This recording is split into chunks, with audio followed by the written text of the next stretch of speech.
It's just gonna be me here alone. Oh, we got some people joining. Bella, look. Got people looking at us. Say hi. August 18.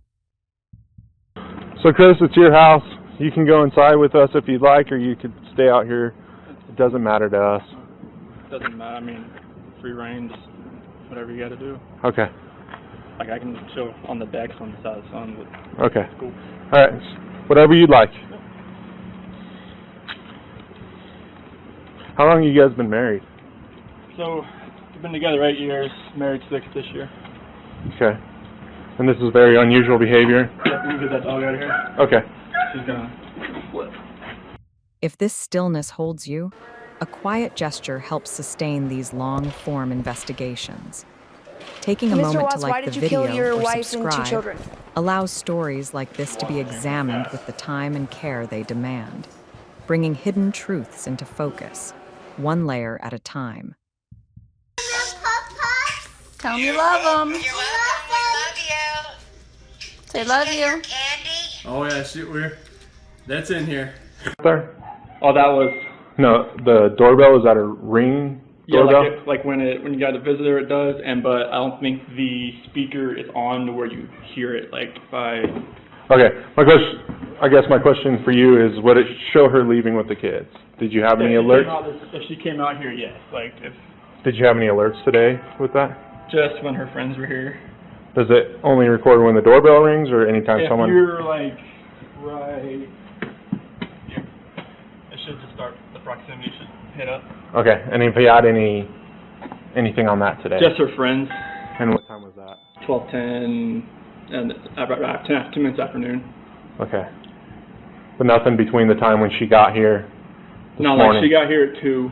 Only thing This that morning? Was, yeah, 2 o'clock this morning. So Okay. like 1:48 on here. And the only thing that was weird was that the garage door said it was left open after I left. And it might have been the sensor, but like my phone doesn't show when For your alarm? Yeah, it doesn't show if it shuts. And who's your alarm through? Vivid. Okay. But the Nikki, her friend that came here about 12:10, she said the garage door was shut when she got here. Okay. That was the only thing that was weird. All right. Were you going to hang out there, or you want to come in here? I'll start here. Okay. Objectively say that this is perhaps the most inhumane and vicious crime that I have handled out of the thousands of cases that I have seen. And nothing less than a maximum sentence would be appropriate, and anything less than the maximum sentence would depreciate the seriousness of this offense. Deputies, I would respectfully ask that you take this defendant into custody and have him serve the rest of his life in the Department of Corrections. We are in recess. Cece, play patty cake on Daddy's head. Yeah, she's gripping it right now. Cece, play patty cake on Daddy's head. Go whack a daddy. Don't do that, Cece. Don't do it. Someone's kind of hollering. Whack a daddy. Don't spit. Don't spit on Daddy, please. Oh, that's a shower.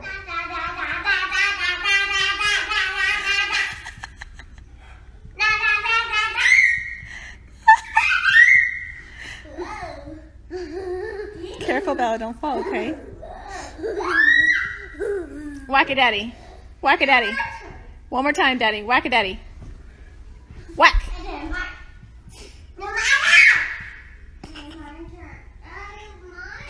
I just want them back. I just want them to come back.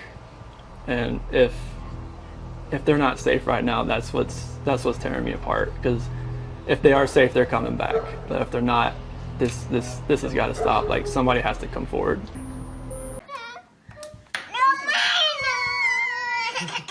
Girls. Oh, CC Girls. Bella. Okay, you want chocolate? No chocolate? If you want chocolate, you just get this bowl. You want this one, bigger one? We're gonna go. I love you too. This is the morning. This is why I love that I thrive. Of trust with respect to the victim in violation of Colorado Revised Statutes 18-3-102, subsection 1, subsection F. Do you understand? Yes, sir. Count 5 alleges murder in the first degree, a class 1 felony. It alleges that between and including August 12, 2018 and August 13, 2018, Christopher Lee Watts unlawfully, feloniously, and knowingly caused the death of Celeste Watts, a child who had not yet attained 12 years of age, and the defendant was in a position of trust with respect to the victim in violation of Colorado Revised Statutes 18-3-102, subsection 1, subsection F. Do you understand? Yes, sir. With regard to these first 5 counts, the minimum sentence that the court could impose if convicted is life imprisonment in the Colorado Department of Corrections, and the maximum the sentence is death. Do you understand? Yes, sir. Let me also point out that pursuant to Rule 32.1 of the Rules of Criminal Procedure, I don't want to be in it. Get lower.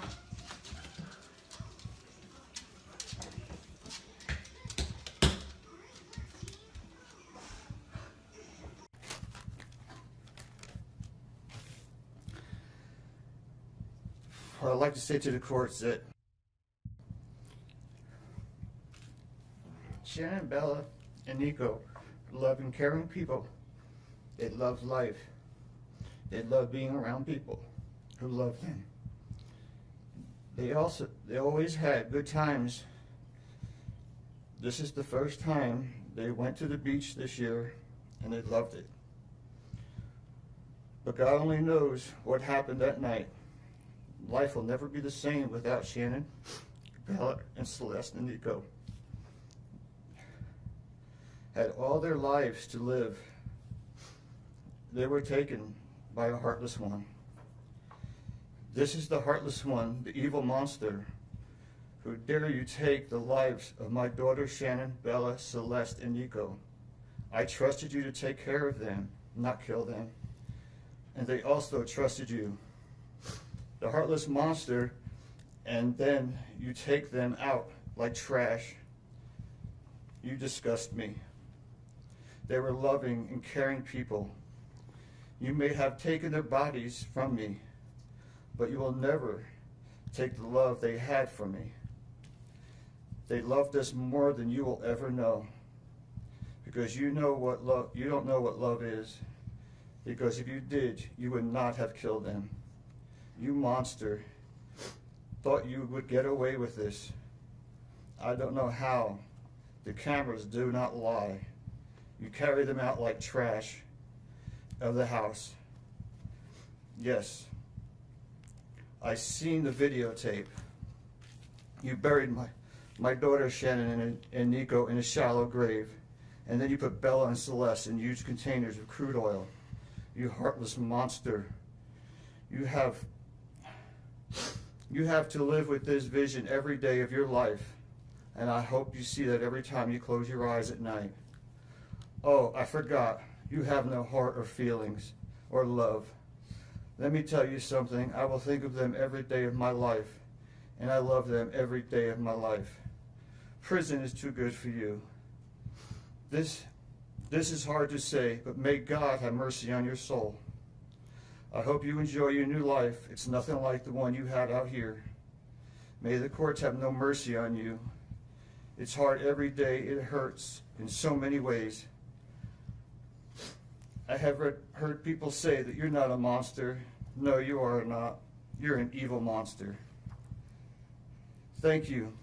Love you, Shannon, Bella, and Nico. Love you, Pop and Dad. And one other thing. And Shannon says she is super excited for justice today. Thank you, Your Honor. Thank you, sir. Hey guys, good morning, or I know for Colorado people it's good morning, good afternoon for everybody else. I wanted to come here live because today is the big day for the huge, our cocktail party is tonight where Product X is going to be released. We're super excited We're heading to the pool right now, and then we have a massage today paid for by Lavelle today at 3:30. So Chris and I are super excited. So we're gonna get a massage after we lay by the pool for a little bit and maybe go to the beach again. And then we're going to go to the cocktail party. And we will be live there tonight. Your Honor, there are no words to adequately describe the unimaginable tragedy that brings us before this court today. By my comments, I'm not even going to try to express the horror, the pain, or the suffering that the defendant has caused to these families, to this community, and to all who were a part of this investigation. However, I do want to spend a few minutes sharing with the court the details of the crime, as so far you've only had an opportunity to review the affidavit and a few facts here and there that have been offered to the court in the motions and pleadings that have been filed. The questions that have screamed out to anyone who will listen since August 13th of 2018 are why and how? Why did this have to happen? How could a seemingly normal husband and father annihilate his entire family? For what? These are the questions that only one individual in this courtroom or on this planet knows the answers to. I fully expect we will not receive the answers to these questions today, nor will we at any point in the future. I don't expect that he will ever tell the truth about what truly happened or why. Even if he did, there is no rational way that any human being could find those answers acceptable responses to such horrific questions. The best we can do is try to piece together some kind of understanding from the evidence that is available to us. And the evidence tells us this: the defendant coldly and deliberately ended 4 lives, not in a fit of rage, not by way of accident, but in a calculated and sickening manner. Shanann was 34 years old. She had married the defendant in November of 2012. Over the weekend leading up to August 13th, she had been at a work conference in Phoenix, Arizona, and returned home in the early morning hours of August 13th. We know that she got home about 1:45 in the morning. The doorbell camera on their home shows her arriving back home from the airport. Shortly thereafter, at least according to the defendant, they had what he referred to as an emotional conversation about the state of their marriage and about what their lives would look like going forward. What was said during that emotional conversation, only he knows. What we do know is that shortly after that, the defendant strangled her to death with his own hands. We know that he slowly took her life the morning of August 13th. We know that this was not done in an uncontrolled, vengeful manner that he tried to describe to agents from CBI and the FBI. If that were the case, you would expect to see vicious, horrible bruising about her neck, shoulders, and face. You would expect to see the hyoid bone in her neck broken. You would expect to see some kind of defensive wounds on his body as she struggled and fought for her own life. None of those are present. The only injuries that were on Shanann's body were one set of finger or bruising, what appeared to be fingernail or finger mark bruising to the right side of her neck. We know that our experts will tell us that it takes 2 to 4 minutes to strangle someone to death manually with their own hands. The horror that she felt as the man that she loved wrapped his hands around her throat and choked the life out of her must have been unimaginable. Even worse, what must Bella, age 4, and Celeste, age 3, must have experienced or thought as their father, the one man on this planet who was supposed to nurture and protect them, was snuffing out their lives. They both died from smothering. Let me say that again. The man seated to my right smothered his daughters. Why? Imagine the horror in Bella's mind as her father took her last breaths away. Your Honor, understand very clearly, Bella fought back for her life. The frenulum, the connective tissue between her upper lip and her gum, had a centimeter and a half laceration. She bit her tongue multiple times before she died. She fought back for her life as her father smothered her. Celeste had no such injuries.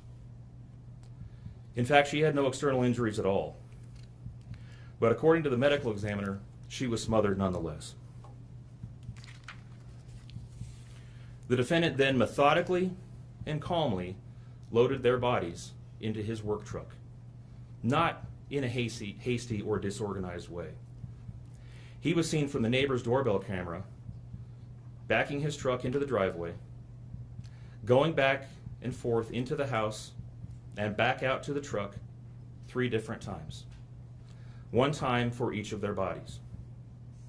He then drove them away from their family home 1 final time, intent on hiding any evidence of the crimes that he had just committed. In one final sign of callousness for his wife, his daughters, and their unborn son, and their remains, he drove them to a location that he thought no one would ever find them, to one of the oil tank batteries with which he was so familiar. He knew this was safe. He had texted a coworker the night before saying, "I'll head out to that site. I'll take care of it."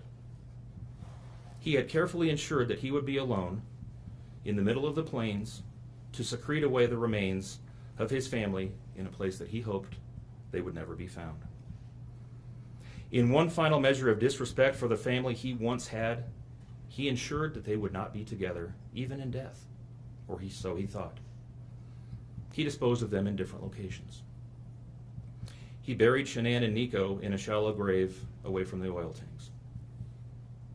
Bella and Celeste were thrown away in the oil tanks at this facility. Different tanks, so these little girls wouldn't be together in death. Imagine this, Your Honor. This defendant took those little girls and put them through a hatch at the top of an oil tank, 8 inches in diameter. Bella had scratches on her left buttocks from being shoved through this hole. A tuft of blonde hair was found on the edge of one of these hatches. The defendant told investigators that Bella's tank seemed emptier than CC's because of the sound that the splashes made. These were his daughters. Significantly, when his co-workers arrived at the tank battery later that morning, to a person, they all described him as acting completely normally. It was a normal workday, even while his daughters sank in the oil and water not far away from him. And then his efforts at deception truly began. We've all seen the emotionless interviews that the defendant gives to the local media asking for help in locating his family. We watched as he claimed that the house was empty without them, and that he hoped that they were somewhere safe, and that he just wanted them to come home. He told investigators that they were at home sleeping when he left for work that morning, and that Shanann had told him that she was taking the girls to a friend's house for the day. What is striking about this case, Your Honor, beyond the horrors that I've already described to you, is the number of collateral victims that he created by his actions. While he stood in front of TV cameras asking for the safe return of his family, scores of law enforcement officers, neighbors, friends, and family scoured the area, fretted for their safe return. They texted him begging for any information and sending him their best wishes, all the while he hid what he had done. The list of indirect victims does not end there. Think of the firefighters and the Colorado State Patrol hazmat experts who had to don protective suits and who were called upon to pull Bella and Celeste out of those oil tanks. Or the coroner employees who had to conduct these autopsies. Or the victim assistants who frantically attempted to ease the suffering of those affected.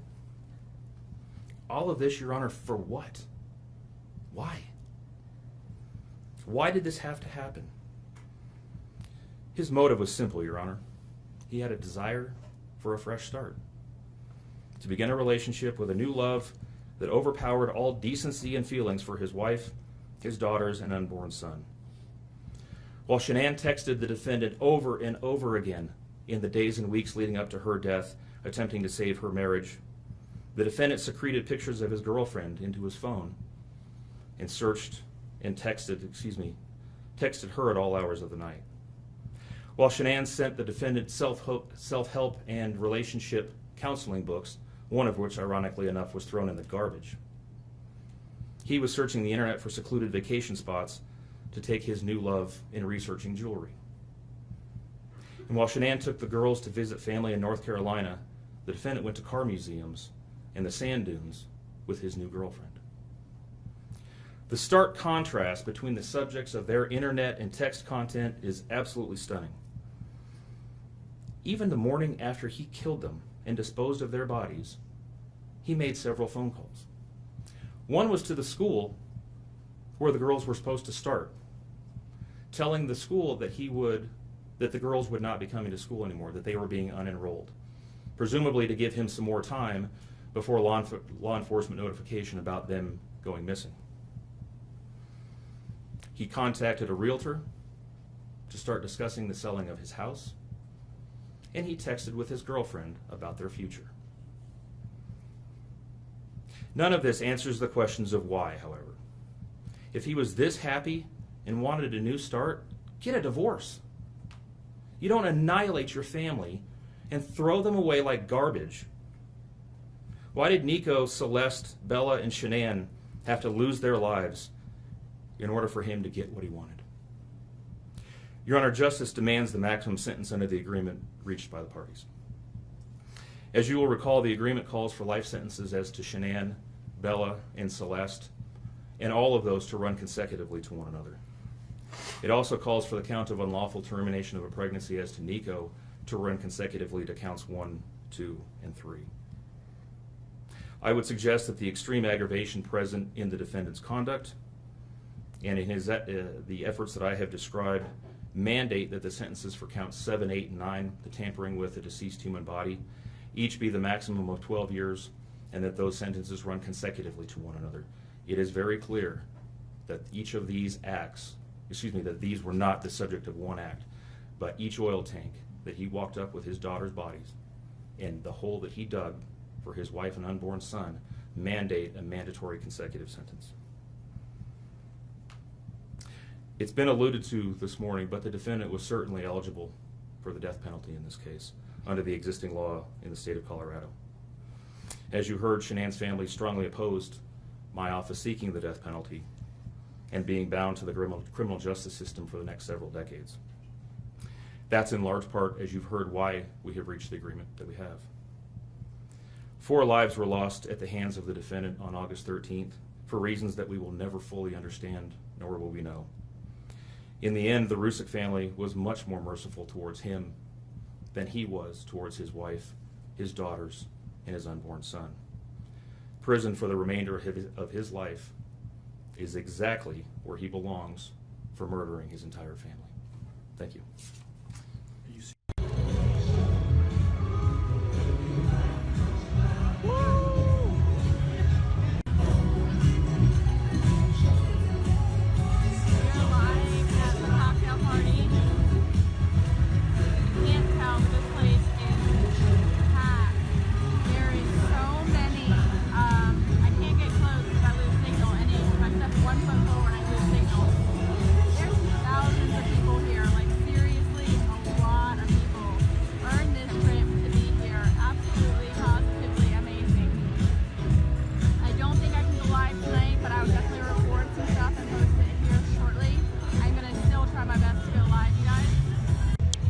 Everyone needs to deserve this.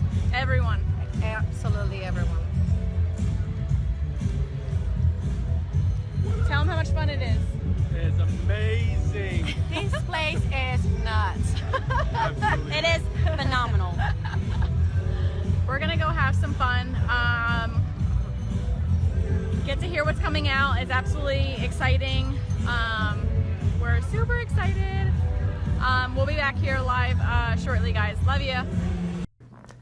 I'm Cindy Watts. Ron Watson. Thank you. And I have authorized you to make a statement to the court as paternal grandparents of the children. And if you choose not to make a statement, but your designee, Ms. Powers, chooses to, she can do so as well. How would you like to proceed today? I want you to start, but I would like to read Who's going to be speaking today? Your Honor, initially, they've asked me, and they're hoping that they have the strength to speak, but if they do not, they've written out their statements and asked me to finish for them. So That would be fine. Who would like to go first? if I could start, Your Honor. On behalf of the Watts, Your Honor, and to the community, we thank you for the opportunity and the recognition under the Victim Bill of Rights. We come today as the grandparents and the parent of the daughter and children whose life was taken in this case. We are not here to ask for leniency. We are not in any way condoning or tolerating the crime that has occurred and the pain that has been caused. We join in our daughter-in-law and grandchildren's family in saying this should never have happened. This is not condonable.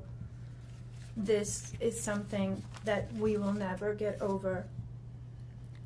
We appreciate the consideration that everyone has paid, most especially the families that have lost everyone.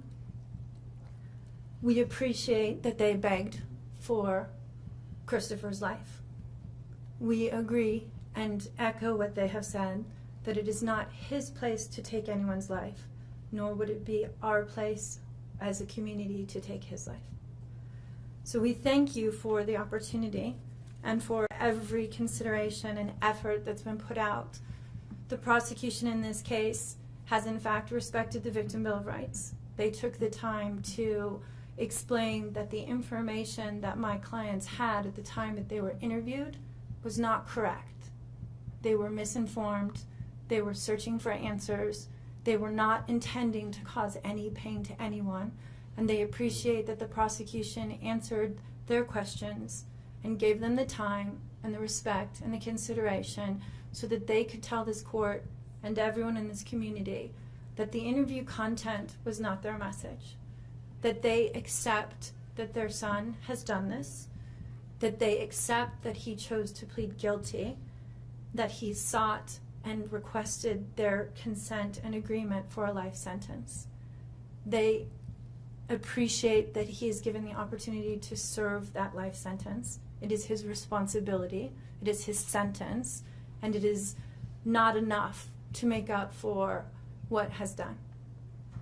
We understand and we join the family in that we have questions. We don't know how such a thing could possibly happen, or that a man that was responsible for raising his children and protecting his wife would take the steps that he did, and that he would disregard their bodies and the love that he had for them and they had for him and everyone else, and take the gestures and put this community through the investigation and the discovery and the responsibility of bringing justice. We do not understand that. We do not think it was appropriate. We cannot begin to think that an explanation will ever justify it.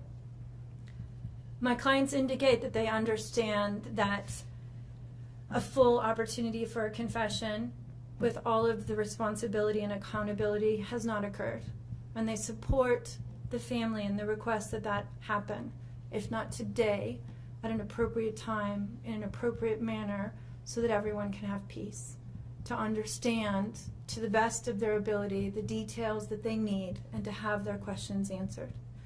And by giving this opportunity of a life sentence, we hope that he embraces that moment. That had the death penalty been pursued, there would not have been an opportunity to be accountable and to give a full confession. And had the death penalty been sought, counsel would have fought for his life, the prosecutors would have been engaged in a multiple-year battle, the families would have been torn apart, this community would have had to subsidize it and endure it, and we have so much respect and gratefulness that that did not happen. We would strongly encourage Christopher Watts to give that full confession in the tone and in the timing that he thinks is appropriate with the guidance of his counsel.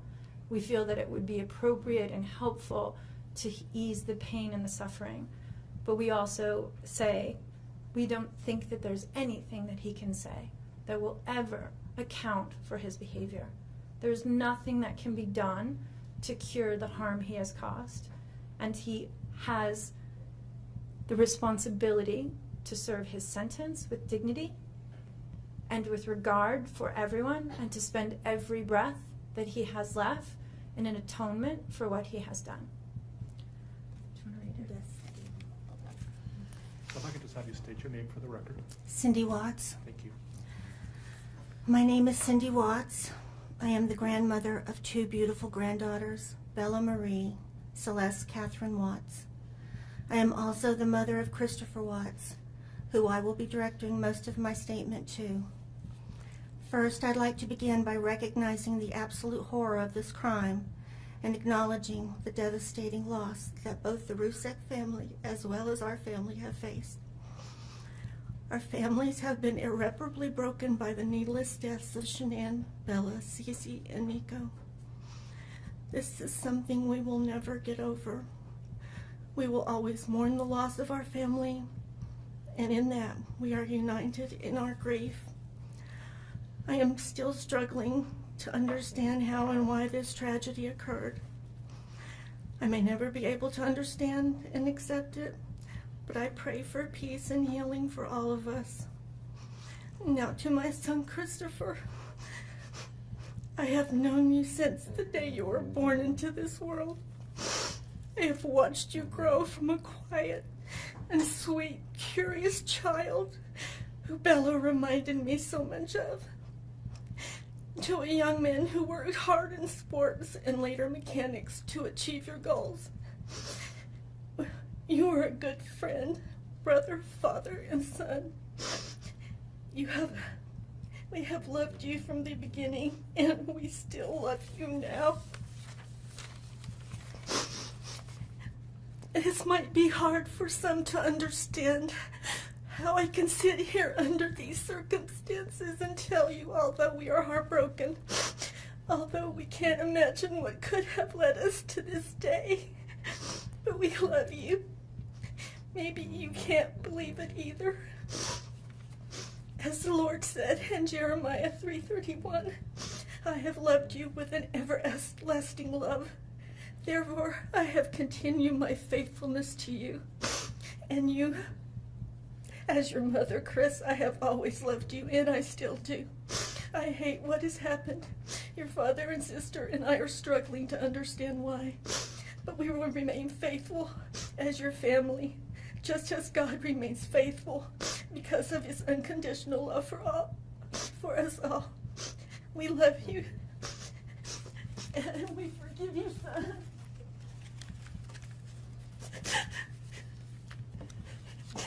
Thank you. Judge, if I could read Mr. Watts' statement. Yes. My name is Ronnie Watts, and I am the grandfather of Bella, Celeste, Nico Watts, and I am the father of Shannon. I am the father of Christopher Watts as well.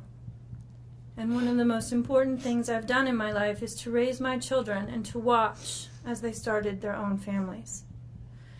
I spent many years coaching Little League and talking to my son, taking him to the races, and sharing my love and knowledge of cars with him. He was just as involved with his girls. I believe he loves his girls. I know he does. This tragedy has impacted my family in so many ways. Beyond losing my precious grandchildren, our beloved daughter-in-law, we are forced to question everything. We still don't have all the answers, and I hope one day, Christopher, you can help us. Chris, I want to talk to you as a father and son. You are here today accepting responsibility, but I want to tell you this now.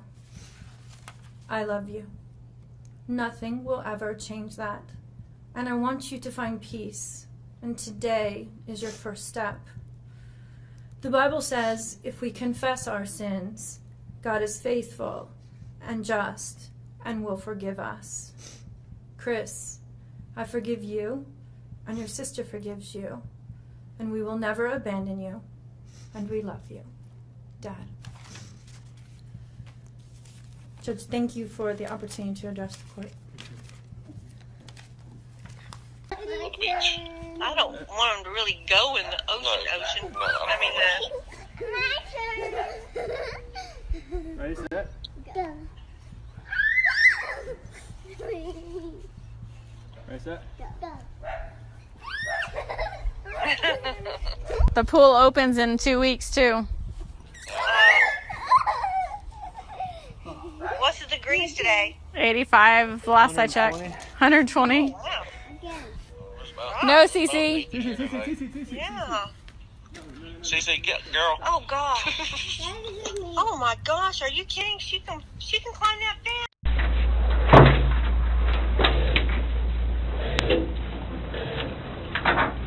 So I brought Graham in here because we want to talk to you about the results, okay? Sure.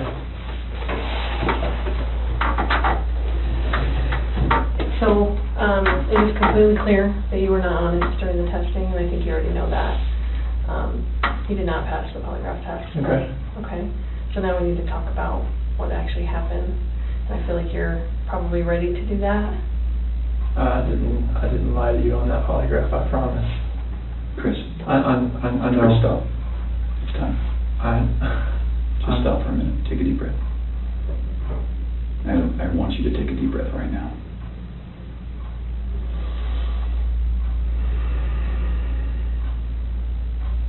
There's a reason you feel sick to your stomach. And when people hold stuff inside, it makes you physically ill. And I can just tell on your face, I could tell from the second you walked in that you were wanting to just come clean and just be done with this.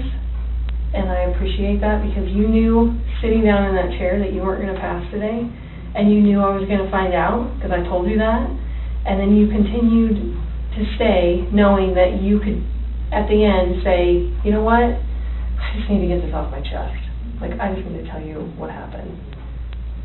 We're not here to play games. We're not here to do any of that with you. We just want to know what happened. So can you start from the beginning and tell us what happened? Everything that I've told you, I did not lie on this polygraph. I don't know how much I could tell you right now. Like, I did not. It's not even an option right now because you did not pass the polygraph. So I know you were being deceptive. So that's not even an issue right now. The issue right now is what happened to Shanann, Bella, and Celeste. That's the issue right now. Okay. Okay. So let's talk about that. I've I know you want to tell us. I can see it in your face. Holding this lie in is going to do nothing for you. I know this. Like, okay. I'm not like trying to like cover things up. Like, yeah, but you kind of are because it's normal. Normal people would do that. Normal people that make a mistake initially are going to go, I don't know what you're talking about. I didn't do anything. That's normal. I would expect that. It's just like if you ask your kid, you know, did you write on the wall? And they go, no. And you're like, you have a marker on your hand. Like, I know you just wrote on the wall. And they're like, oh, okay. That's a natural reaction that someone's going to initially lie about something like that and then eventually tell the truth. So this is your eventually telling the truth time. This is where the rubber meets the road, Chris.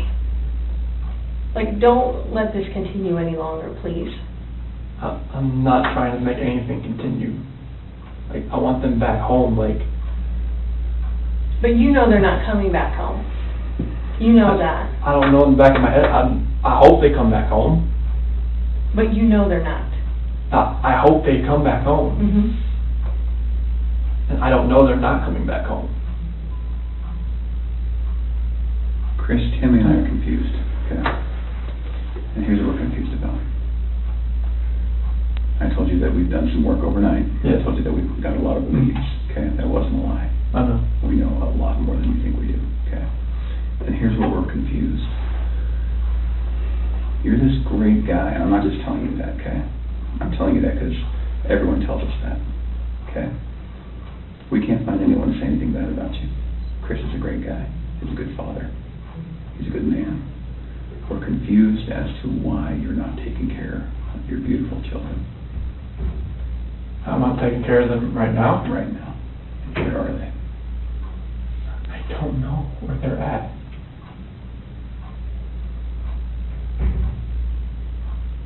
Honestly, I do not know where they are at. If I could have my babies back home right now, I would. I want them back. I want everybody back. That is the God's honest truth.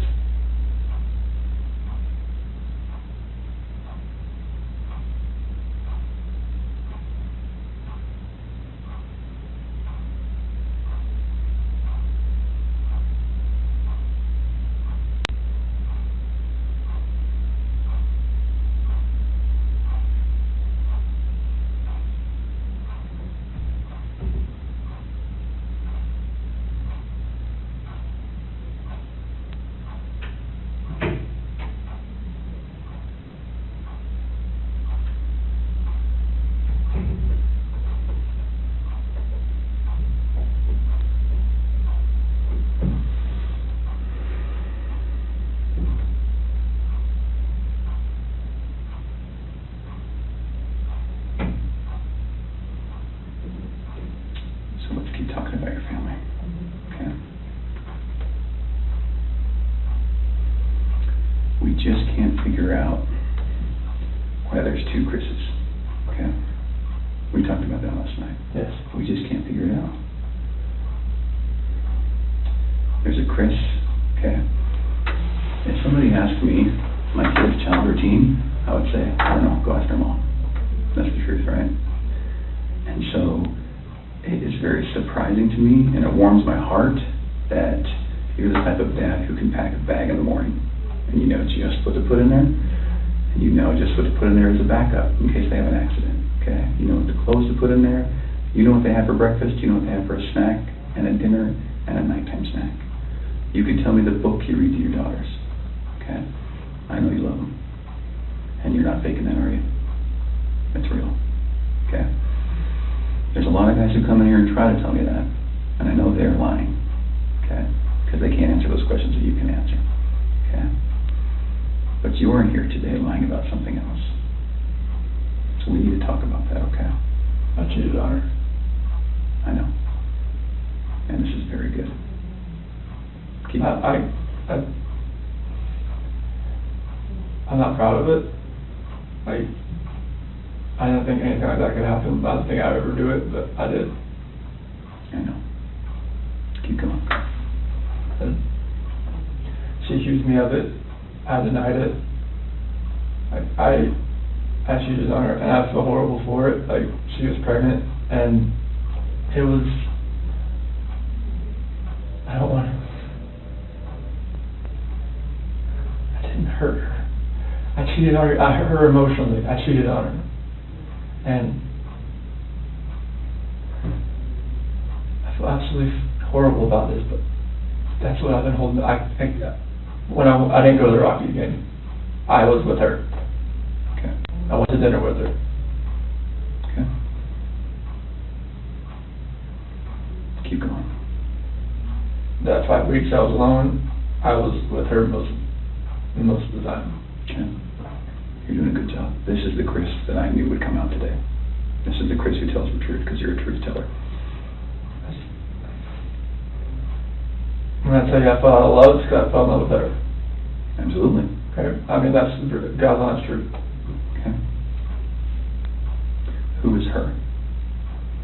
So I don't want to get her involved in this. I don't want to ruin her life. Like, if something like this, I don't want her involved in this. Okay. So can we talk about that a little bit? Yes. I knew that you would say you didn't want to get her involved. But because you'd like to take care of people. She's a wonderful person. Like, I mean, she knew I was married, yes. And I told her we were going through issues, yes. Yes. And I told her that, we were going to get, at the end, like, we were going to get separated. Like, once I figured out what that was, I didn't know what that was going to be. I know. I had no idea. I saw her, took my breath away, and I'd never thought in a million years that could happen. I know. I know you think I'm a figure, but it was. I never felt that way about anybody in my lifetime. Mm-hmm. Chris, that's not your fault. No, I'm just. Well, can we do this? I know you want to take care of her because it's because you're the type of guy who takes care of women. It is. You took care of your wife. You took care of your daughters. You were very good at taking care, and you want to take care of her. So can we make a deal? I don't think this girl did anything to hurt anybody, but I can't walk out of here wondering. So can we leave her out of it? Okay. Get back to your wife and your daughters. Okay. Where are they? That I do not know. That was what I was holding back. Like, I didn't know, what I did. I know. Chris, in the interview today, you weren't asked about infidelity. You were asked about... I was holding back from last night. That's not what you feel today. That's not how that works. You would have reactions to every single question, not just the ones that we talked about being important. Like the ones you wanted me to lie about, is that what you're talking about? No, the ones about her disappearance and knowing where she's at, and about seeing her last. I was not lying about those things. Can I tell you what I think? Yes. Okay. So, going into that interview today with Tammy, where we strapped you in, we knew all about Nikki. Okay? All about her. And you're doing a very good job right now, because you didn't have to tell us about her, but you did. I couldn't hold that in anymore. I know. We could see it in your chest I and can't. in your eyes. Okay? Here's the challenge that we have. We knew about Nikki, and so we didn't need to ask you about her in the polygraph. We just didn't need to, because we knew. Okay? And so that's why we didn't ask you, because we already knew the answer. Okay? We're very, very worried about your daughters and your wife. I am too. Okay? So can I tell you, maybe based on the people that I've talked to, and Tammy's talked to, based on all the investigations we've done, based on your cell phone, both your cell phones, your wife's cell phone, Nikki's cell phone, okay? Based on talking with family members and friends, and based on talking with everyone, here's what we know, okay? And I'm not going to lie to you right now. Here's what we know, okay? Chris is a good man. Everyone said it, okay? I'm not just telling you that because I, want to blow smoke here. You're a good man, okay? Nobody can fake answers about packing a backpack. Nobody. You either pack a backpack for your kids or you don't, okay? This should have been the happiest time of your marriage, okay? You and Shanann. This should have been the happiest time. She's making a little money. She's making good money. You're making great money. You both have a job. You have beautiful kids. You have a beautiful house. You're in Colorado. Clean air, good people, okay? And on top of that, you look pretty good now. You're pretty fit, okay? This should have been a time in your marriage where you guys were happy and thriving and productive, okay? And I believe that Shanann's the reason none of that happened. I believe that she's a controlling person. Maybe doesn't listen to you as much as she should. I think that she can do whatever she wants and you can't, okay? I think if you were to go to a restaurant, she would order whatever the hell she wants. And as soon as you order a nice steak, she says, whoa, buddy. Okay?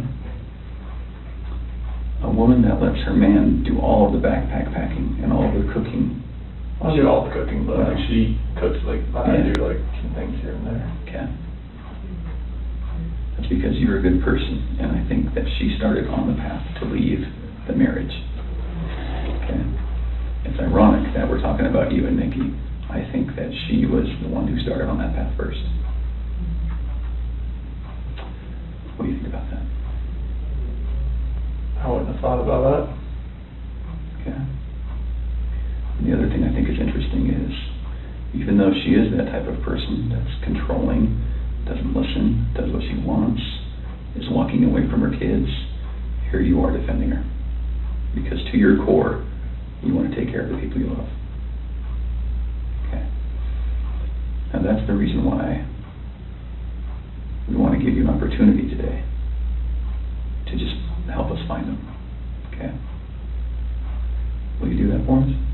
I'll do whatever I can to help to find where they're at. Okay. So when she asked you, do you know where they are, or are you going to tell the truth about where they are, you failed miserably. Okay. Why? I'm a nervous person. Like every question I asked, every question, it felt like I wouldn't say the right thing. That's not how the polygraph works. I don't know what it reads like. I know she was saying about the autonomy of the process, but like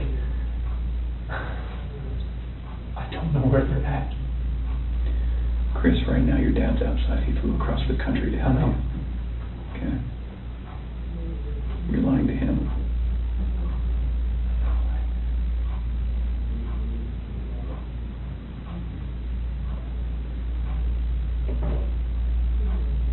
You're lied to everyone you talk to. And they all bought it. Will you please help us find your babies? I want to find them. I've told you over and over, I want to find everyone. Can we go back to that night? Yeah. You know that we have texts, and we know that there's an Alexa in your house, and you know that those are trained to record distress.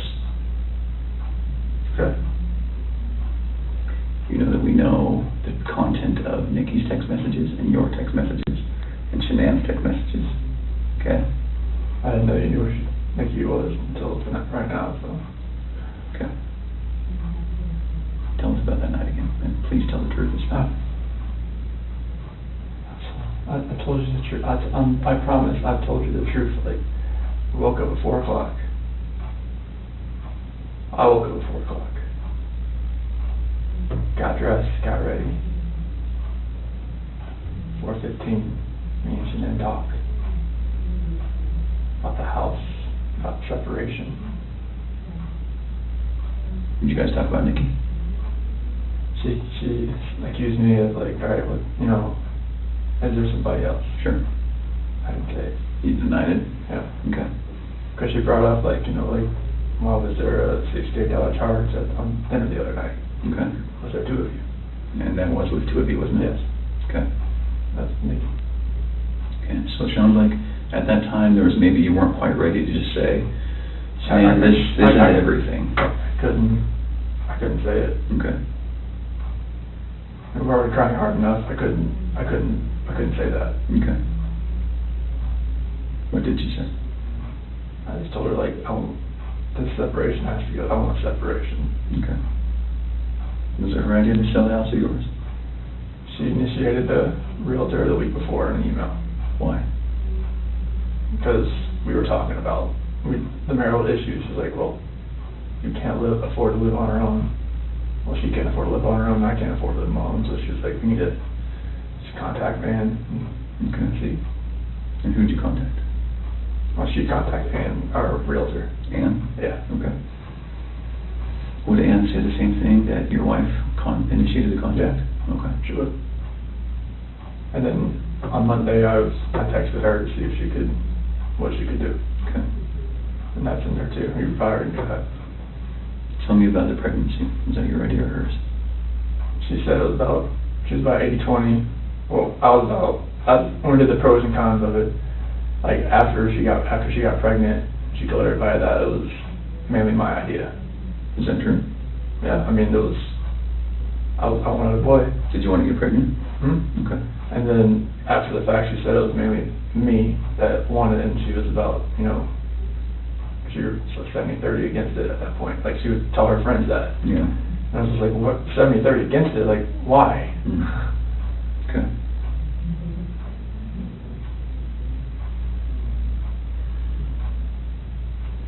Can you understand that some of this just doesn't make sense to us? Okay. How is it possible that a woman and 2 kids are just completely gone off the face of the earth?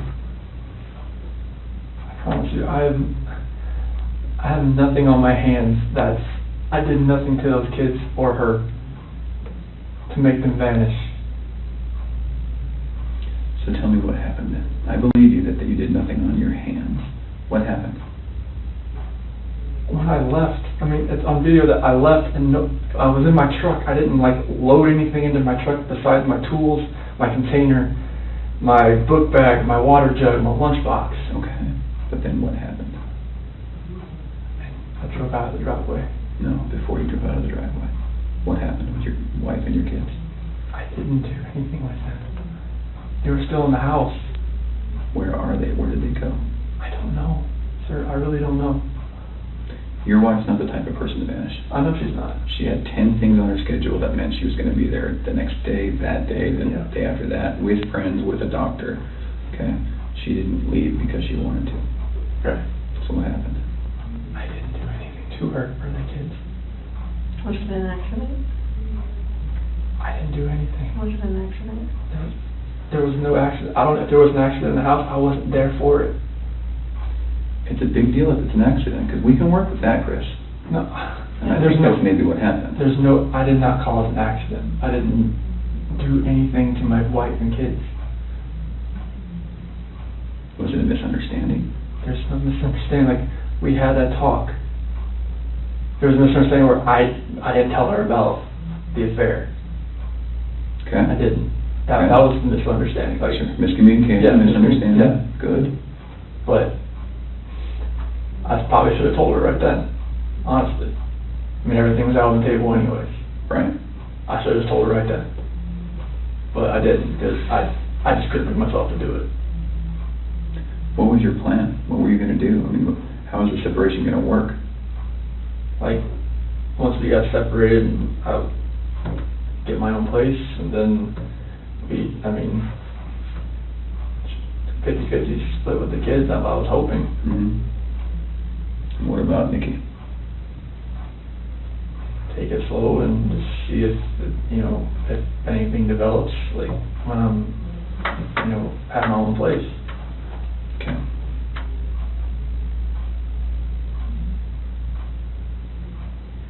I just find it hard to hear you talk about just having this emotional, conversation with Shanann, and you're bawling and crying together, and you have not shed one tear in 2 days that you've been here. Not one. And help me understand that, because I don't get it. These are your baby girls, and you have not shed one tear over them not being around. Chris, I lose my 4-year-old in the store for 10 seconds, and I start to go panic. I have not seen any of that from you at all. Help me understand that. I love those girls. I would never do anything just because I haven't shed a tear. Like, you get no, that's weird. Is that weird? Don't look into that like I don't love my kids. Tell me, explain to me. You're crying with your wife that you're leaving her. Yeah. But you don't cry that your 2 little baby girls. I'm hoping they're still around somewhere. I'm hoping they're still somewhere. Yeah, but you don't have them right now. You're not reading stories to them at night. I know. You're not giving them midnight snacks. You're not giving them their medicine. You're not waking up with them in the morning. I know this. So that should cause you pain. It does cause me pain. But I don't see that. I don't see that. I want to see the Chris that cares. I want to see the Chris that, feels bad about what he did and wants to, get this off his chest and be done with this. And let us find your little girls so that they're not out there in the middle of a field or whatever somewhere. Don't do that. I love those girls to death. Then show us that. Show us that. Show us this Chris, not this Chris. I'm not showing you that Chris. I'm showing you the Chris that cares about his girls and his wife. Just because I haven't shed a tear, it shouldn't make you feel like that the love isn't there for them. It's weird. It doesn't make sense to me. I understand that. You have to. I totally see where you're coming from. Trust me, there's nothing. Just because Chris, people can be pushed to the point where they do something that they regret. It happens every single day. I know. But part of what makes you a man is the guy that goes, I really fucked up, but this is what I did, and I'm going to pay for what I did, and I'm going to tell you what I did, and I'm going to be honest about it. Chris, we can keep talking to you once we find these girls, okay? So once we find these girls and your wife, right, no matter how we find them, no matter what condition they're in, we can keep talking to you, and you can tell us, guys, it's not as bad as it looks. And you can say, let me tell you what happened. I was never comfortable with you, Graham, or with you, Tam. No, I wasn't comfortable yet, but now that everything's known, now that these girls are found and Shanann's found, however they're found, it's okay. We can keep talking to you. Okay? Chris, did Shanann do something to them? No, I don't know. I'm serious. I have no clue. No, you would have known, because they didn't leave the house. Did Shanann do something to them, and then did you feel like you had to do something to Shanann? No, they were at the house when I left. They were there. They weren't there. They didn't leave. They vanished. They were there. The only way they could have left is in your truck. There's no way, because I didn't just throw them in my truck. You know your truck has GPS, yes, right? Yes. Because you told your boss, hey, I'm going through separation, I'm maybe staying at a friend's house, whatever.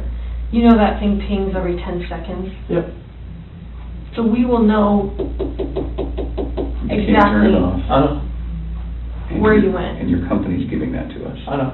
Okay. Are we not asking the right questions, Chris? You're asking all the questions. What are we not asking you right? What are we doing wrong? You're not doing anything wrong.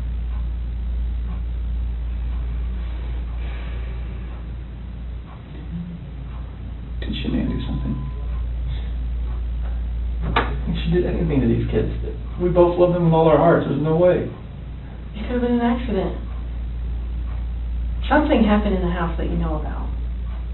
You failed the polygraph test, Chris. This is not about, did you leave and your wife vanished and you didn't know anything about it. That was not what you were asked, okay? Okay.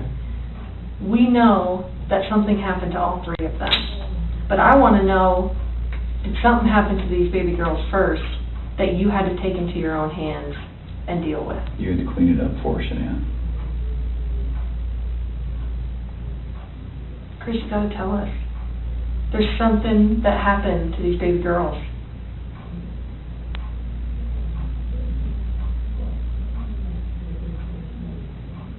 Look at them. I know. Before you came in, I was just watching videos. We have no doubt you love these girls with all of your heart. I have no doubt. But we make mistakes. And that's okay. It's what we do with those mistakes that make us who we are. Chris, it seems like you're thinking about it right now. What are you thinking about? She couldn't have.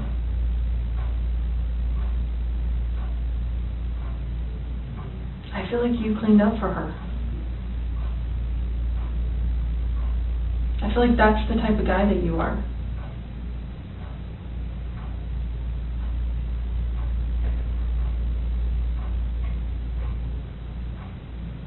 Which one of these has the breathing thing? Well, they both have inhalers, but she has the EOE, encephalitis esophagitis. Did she have problems breathing?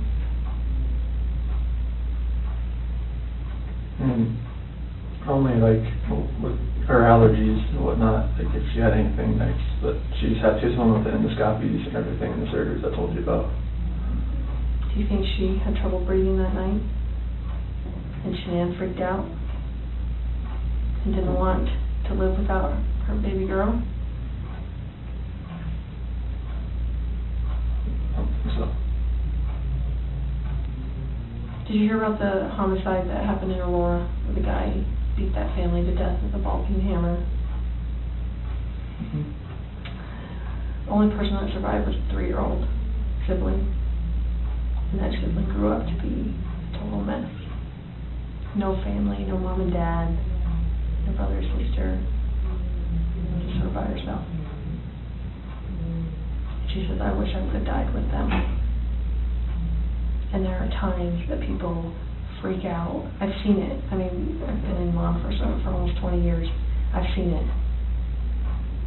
Parents freak out and they're like, oh my God, like, I can't have my baby girls live without each other. They're best friends. They're like twins. They're, you know, they wake each other up in the morning. And I understand that. We had a mom in Castle Rock that suffocated both her baby girls. She's like, my husband was going to take them, and she's like, I just couldn't handle. I thought I was doing right by them. I thought I was saving them pain. And I get it. Why? How's she saving them pain? Because she didn't want them to have to live without their mom.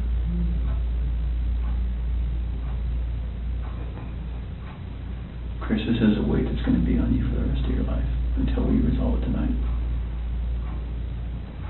Unless we can talk about this more tonight, this is going to follow you forever. I promise you, when you start talking to us, you will feel better. I know you already feel better about getting the Nikki off your chest. Please don't like involve her in this or anything like that. She can't do that. You gotta help me. I know. Chris, we're giving you a lifeline right now. You need to take it. You need to reach out and take it. Did they look like this the last night you were with them? She had that dress on, like, 8th or 9th. It wasn't in this, but she had that dress on. 'Cause I remember I had 2 buttons on the back. I'd take them off so I could get her pajamas on that night. Did you guys make sure that they were warm when they left the house? Make sure they were warm. They're always warm. They always have, when they're in their beds, they're always warm. Okay. Were you guys taking care of them at the very end? They're always taken care of. They never miss a meal.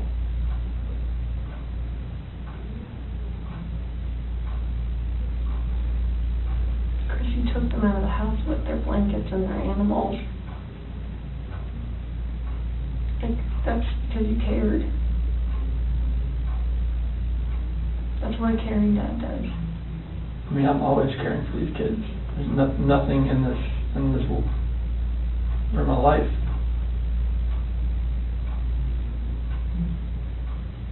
I believe that. I believe that, and I believe someone made a mistake, whether it was you or Shanann. And you either cleaned up after Shanann or you made the mistake. And I mean, I want to believe that maybe Shanann did it and you felt compelled to fix this so Shanann didn't look bad. That's what I want to believe. But I don't know, you're not telling me that, so it makes me think the worst. Like, did you do that to all 3 of them? I did not do anything to these kids. Not do anything. What did Shanann do to them? Tell us, Chris. Chicks are crazy. Can I talk to my dad or something? Absolutely. Do you want to bring him in here? No, I just can't talk to my dad. Like, I flew across the country. Hey, Chris, I can't. How about this? If we brought your dad in here, would you please tell him what happened?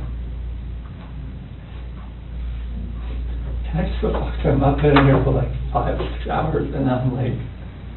Absolutely. Chris, look at me, man. It's not going to feel any better.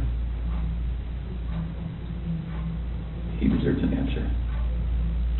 It's your best friend. There's only one person you wanted here most, and it's your dad. Yes. What would you tell him? I love him, and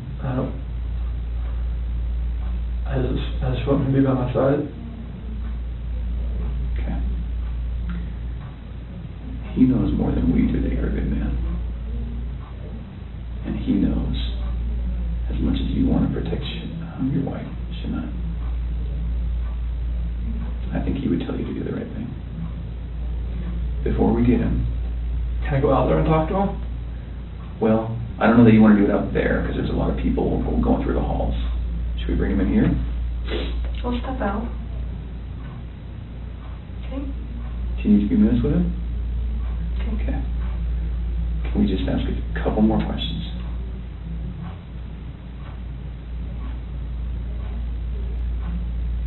It seems like you're about to get it off your chest.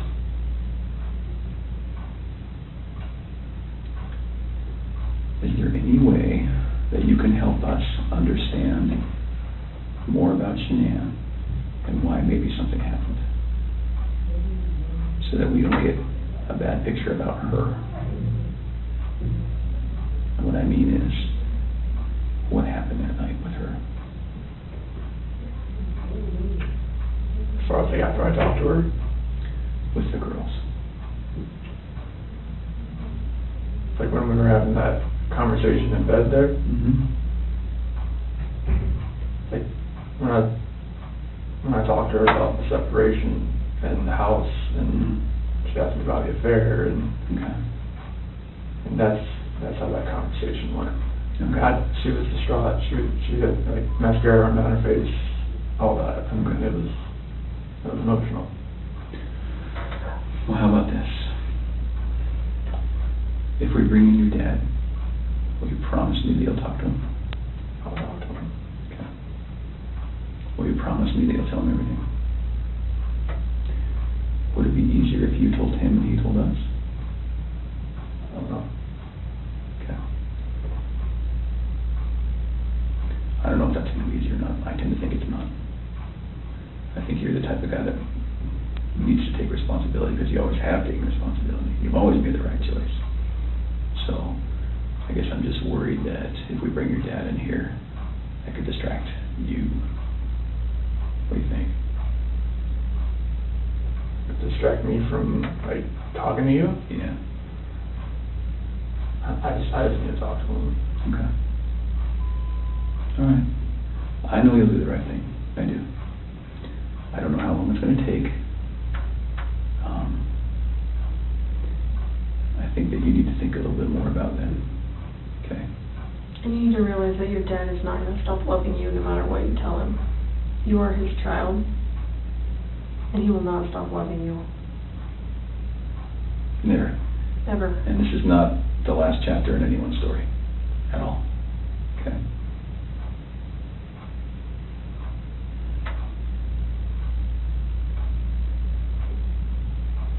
He's been here the whole time. You know, he didn't want to leave you. Have you ever seen, sometimes when an animal's owner dies, they stick around forever? I think that's your dad.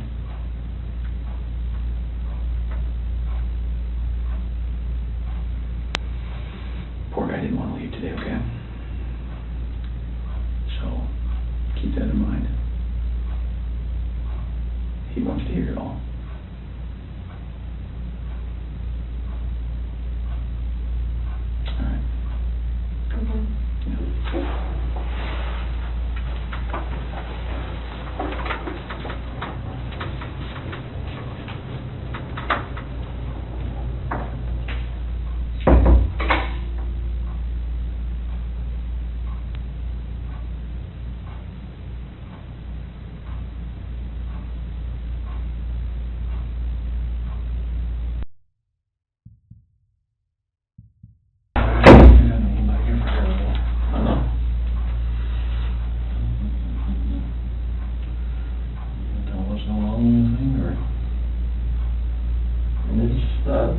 Polygraph failed it. Yeah, because there's too much emotions. So I mean, they're not gonna let me go.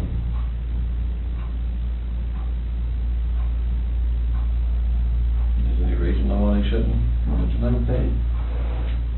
They know I had an affair. And they know. I can't complain about that.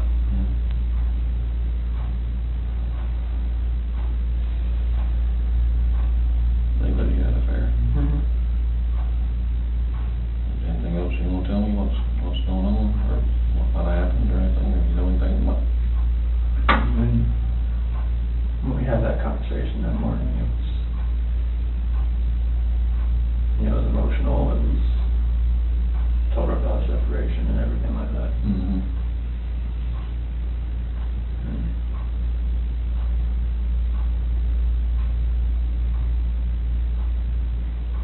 What happened after that? I mean, I went downstairs and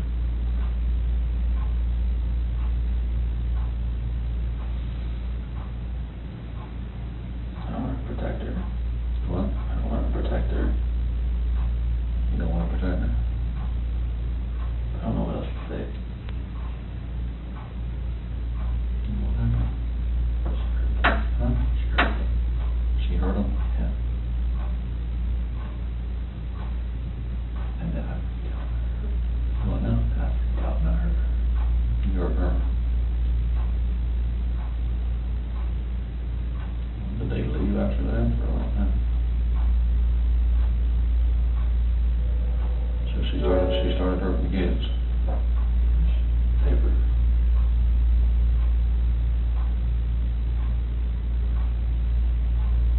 Oh, you guys what happened?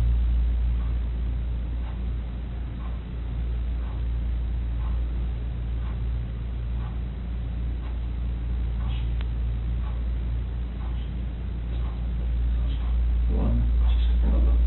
She smothered him. Or choked him. I didn't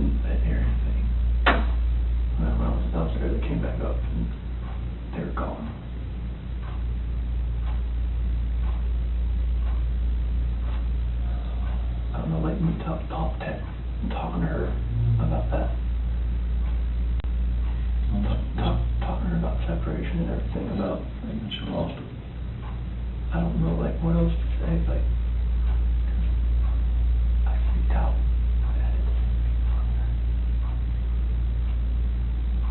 Those are my kids.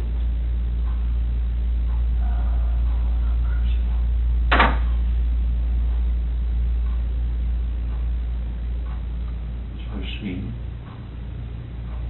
And it's not that one time you were leaving the place and going to work.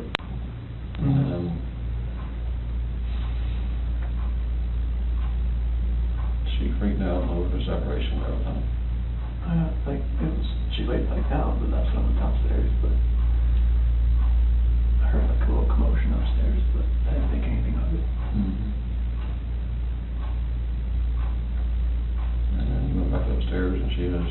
Never, I could see, like, she was on top of me. What, choking her, or... Did she kill her? They're blue. Both of them? Yeah. She choked both of them to death. I freaked out in the same thing.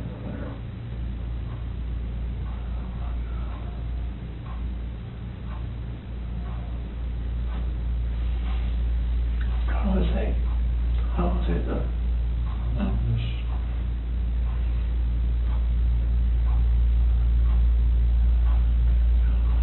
I couldn't, like, call the cops about it.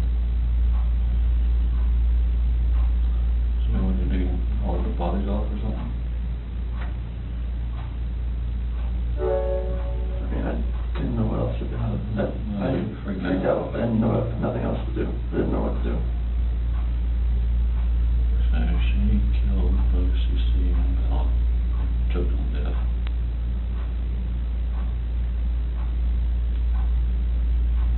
And you lost it and choke her or...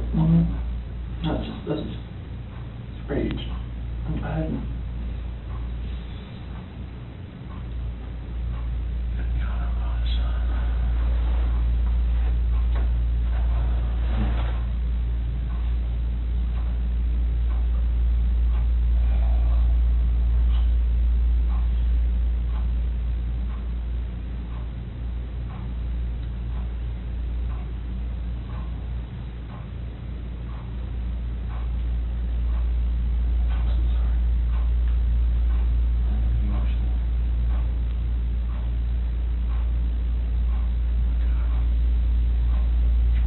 Like, in her heart, I know she knew about the affair. She just was waiting for me to say something and for me to deny it again. I think she just lost it.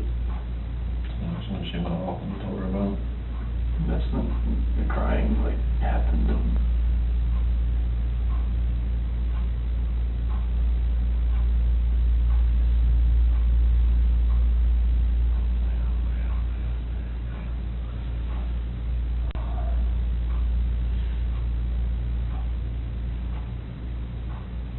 that's what happened.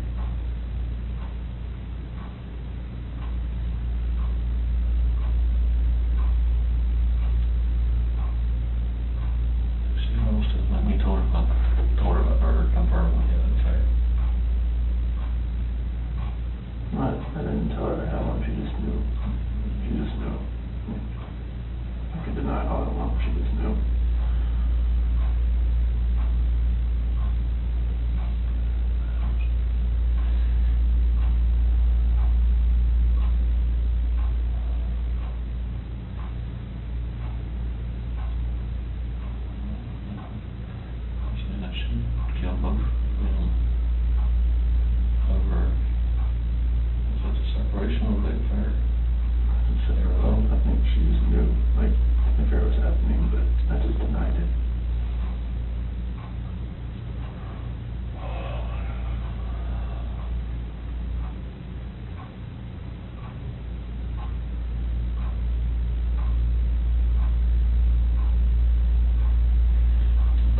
was going on, but we just profusely denying it. I never did.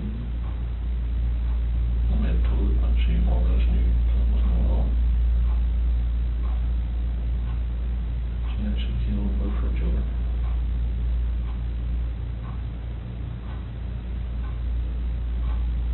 And you snapped.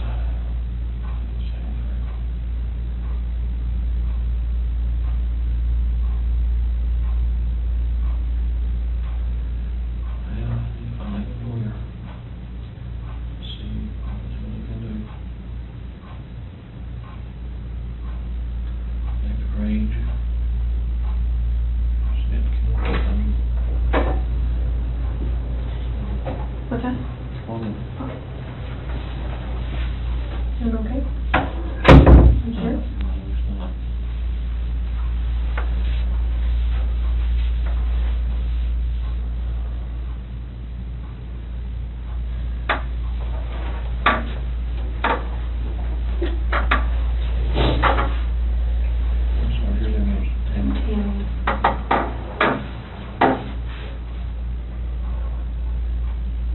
Just help us work through this with you, okay?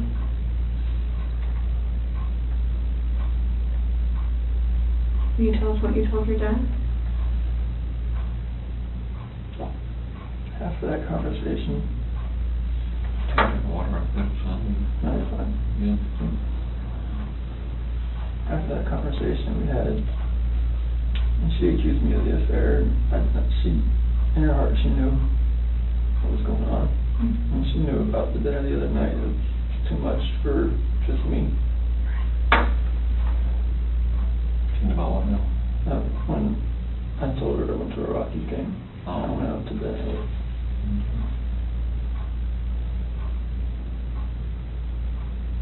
I went downstairs. And that's when you told her about the separation? Well, that was when I was upstairs in bed. And told her, what I wanted, and I wanted a separation. And that's what I want.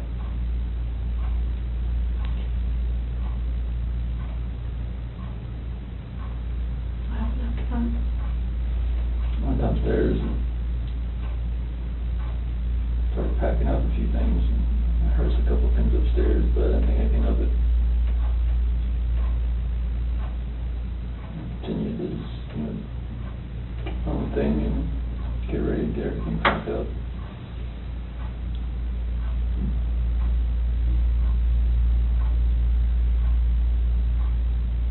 Next.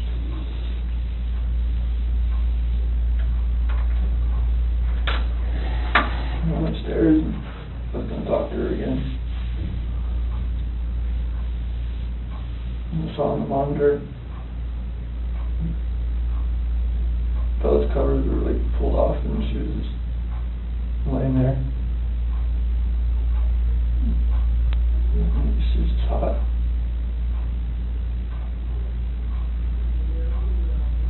Cycled over to CC. She was in there with her. On top of her.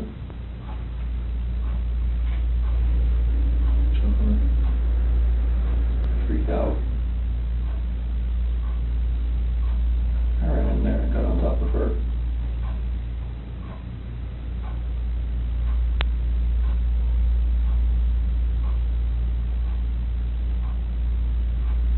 What'd you do?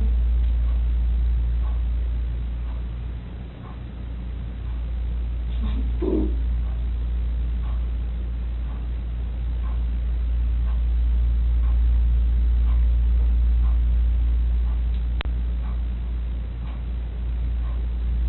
Those are my babies.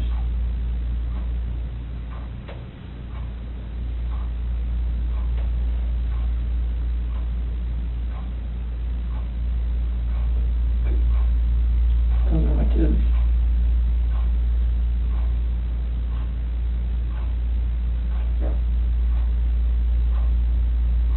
What happened? Something that hurt. Who was she in?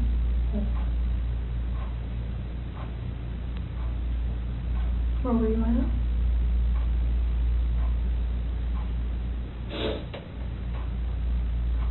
right there.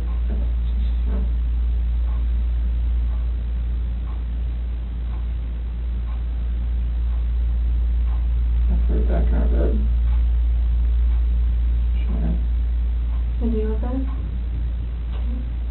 What happened next? I don't know what to do. I have no idea what to do. I'm shaking.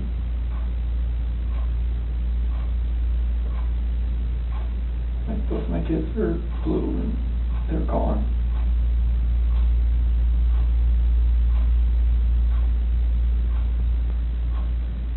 And I'm just like blind, just,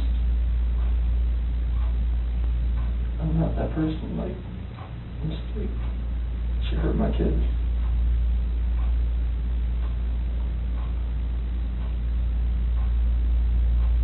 Like I had to do the same thing to her.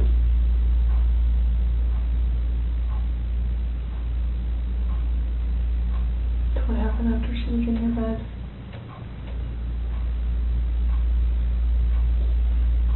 And there, I didn't know what to do. It was, she's back and just covered her up.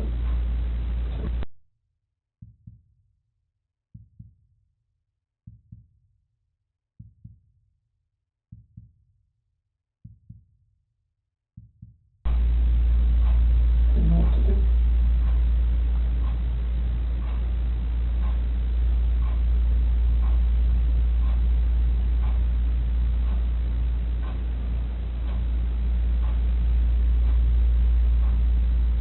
Where are they now?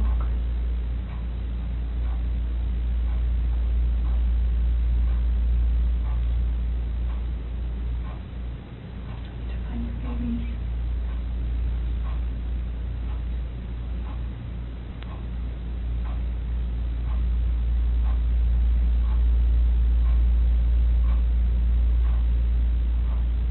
Did the hard part. All you have left is details where they're at. We can help you get them out of the cold. They're gone. There's no bringing them back. Well, where are they?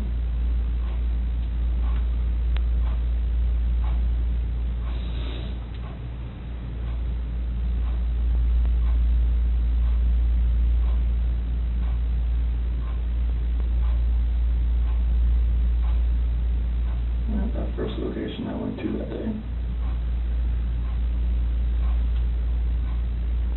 Where at? That's 3319.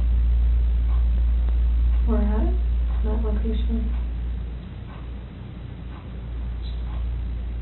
Right there off the site. Right there. How did you pick that site? First site I was supposed to pick it there. So where would we find them there?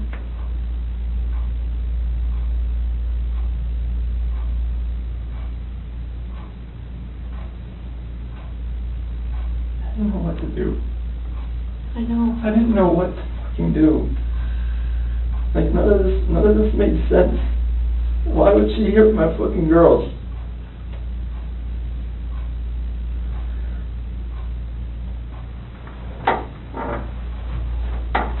So Chris, are they in something? Are they under the ground? Like, where would you find them?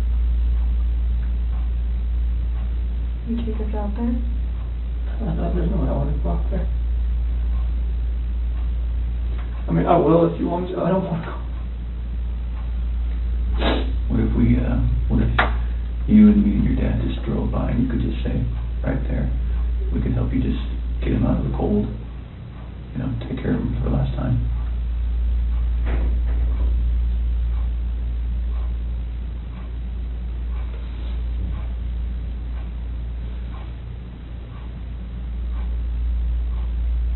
I'm sorry. I know you are. I know you are. I know you came in today to do the right thing. You didn't have to come in. You came in all on your own.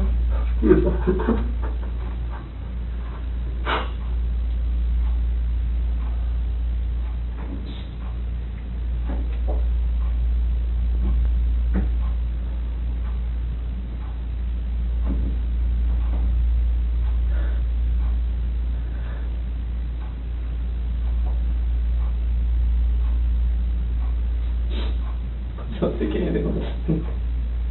Huh? She says, please don't think anything less than me. Tell him about that.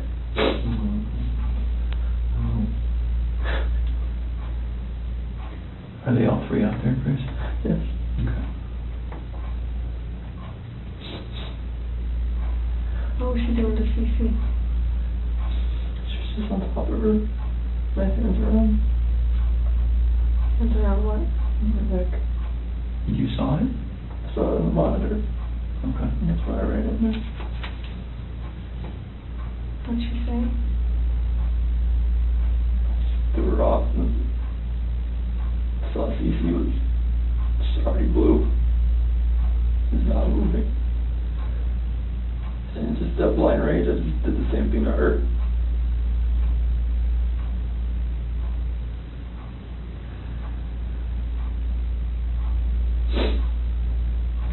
Did you ever go into Bella's room?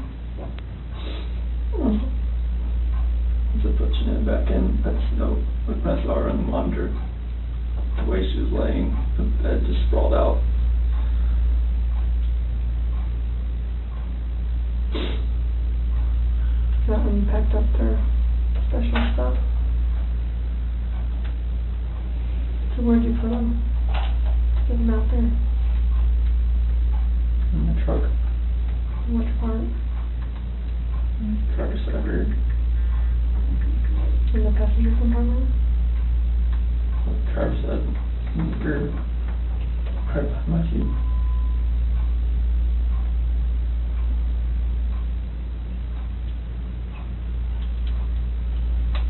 What do you think of on the way out there? There's, and the babies are gone. And I put my hands around my wife's neck and did that same thing.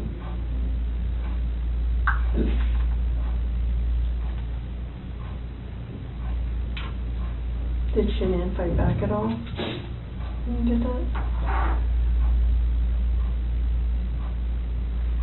The rage that I had after seeing that, like, not much.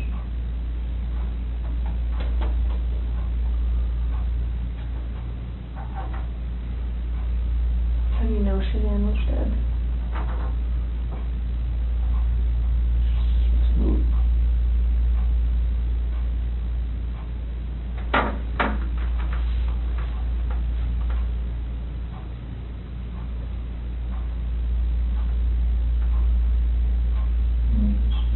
We look on her Facebook page, like 2 days ago. They had this like 4 or 5 foot long baby doll. She had it laying on the couch with a sheet over it. Shanann did? Yeah. Before any of this happened. Yeah. That's a good point. So I'm thinking it's not a plan. I don't know.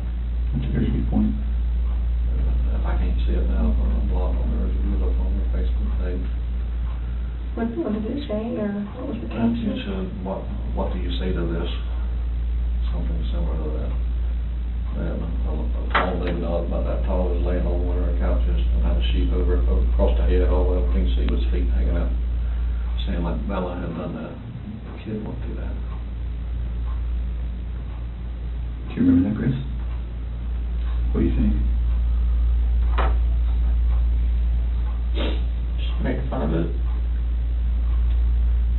Thought it was funny. Did Bella do it? I don't know. I don't remember. I don't think so. But I don't catch it up. I don't think she would do something like that. No, she would have had their dolls and stuff out on the floor and just covering up waist and stuff and something like that. But no, covering her head and everything up like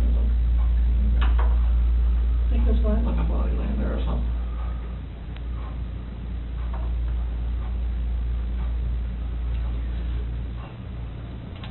It sounds like kind of. I'm sorry, I lied to you. Commend you. I mean, you knew what was going to happen. You stayed for a reason. Chris, you're a good man. I'm not a good man. Well, you stayed. You wanted to talk. You knew it was going to be hard, and you still stayed. That's what a good man does.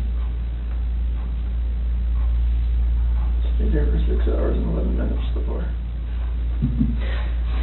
just stared you in the face. We're glad you did. I can see when the rage would come out and see a bunch of kids dead.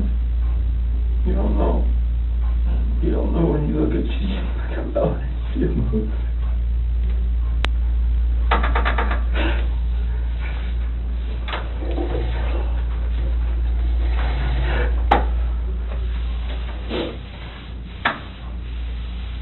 I told you your dad still love you, no matter what. How could you let someone kill somebody?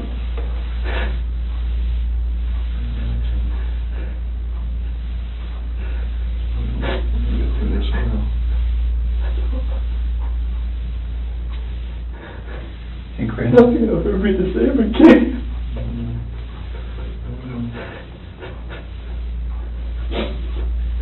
When you came in, was your wife on top of her right when you came in? So you saw it in person? Because I saw the monitor, that's why I rushed in. So I went in there to talk to her again. And when you came in, she was right there on top of She was you? right there. Okay. Her hands on her throat. Didn't know what to do.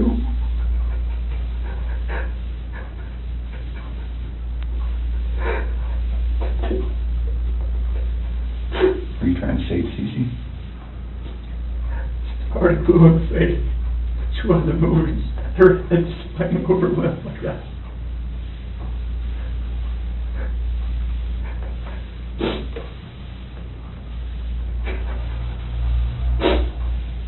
So where did you put them out there, Chris? That's really important.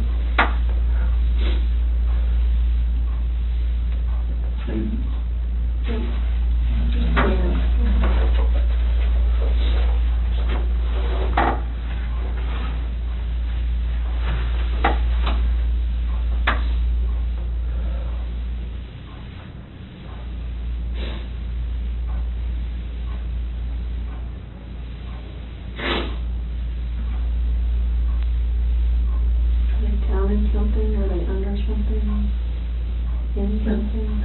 I didn't know what else to do. I know, so tell me what you did. I know. I didn't know what else to do. I was so scared. I know. It's like my wife just did this, and I just did that. What do I do? Right. Or anything that I would do from them was just going to be just insensitive and just a horrible thing. You were in a tough spot. I mean, what can you do, right? Sometimes your body just kind of takes over and...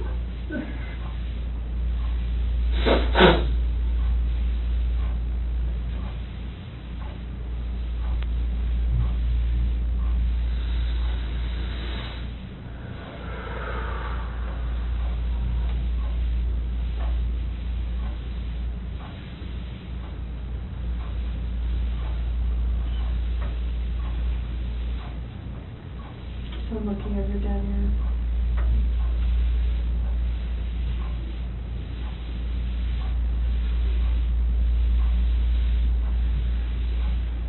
Can you show us?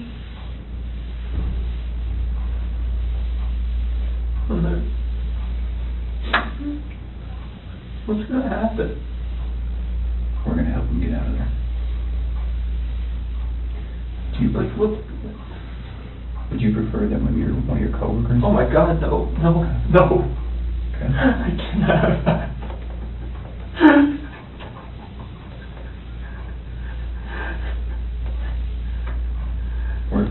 You said that you're about to become a good man. They're going to see this. You're like, what the fuck did you do, Chris? Like, what? Like, why didn't you just go to college to begin with? Well, they weren't in your shoes. They don't know. I know. They weren't living your life. I know, but still, it's like... People are going to... I can never, like... We'll just go little steps at a time. How about that? I can't have anybody show you out there. Let anybody, no co-workers, please. Okay. I mean, they're just going to form their own opinions anyways once they figure everything out anyway. We'll find it anyway. We'll just take little steps tonight then. How about that? Yeah, do you have to have any of them with you? No. No. We prefer you. Can you and me and Tammy and Ronnie get in the car and just drive out there? Just general direction. You just point it? Take it from there. Chris, I know they're gone, but they're still your babies, and you're still their dad. You don't want them out there. I don't want them out there. And you don't want someone else to find that out there. You don't, I promise you.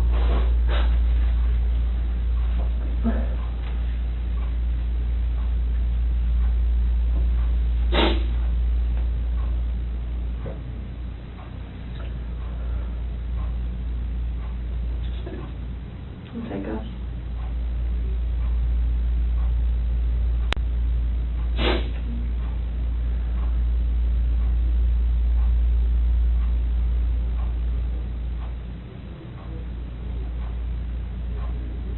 You give us a second so we can kind of get some things arranged. You do that? Ronnie, do you mind staying in here with him?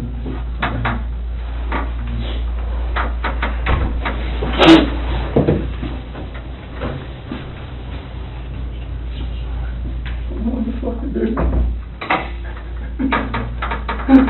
One step at a time now. This is just fucking horrible.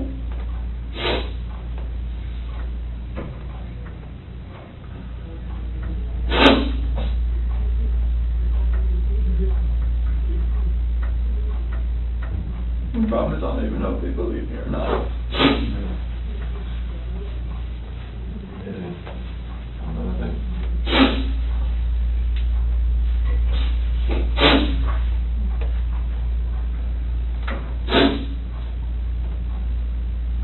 So you never do nothing to hurt no children. Never.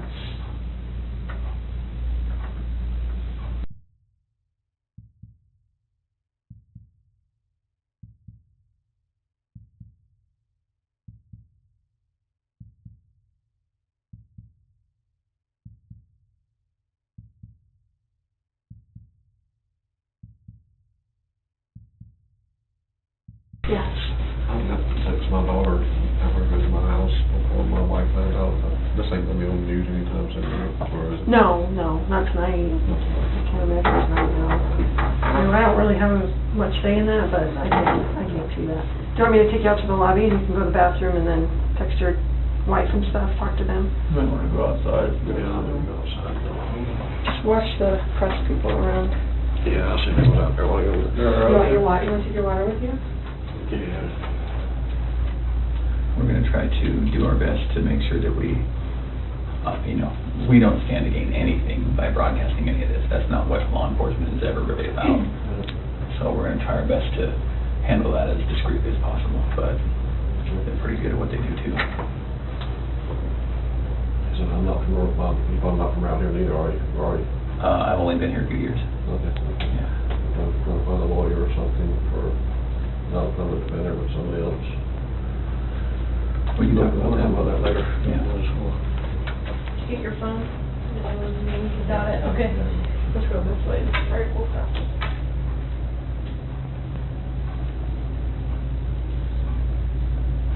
So if you're up for it, we'll talk a little bit more.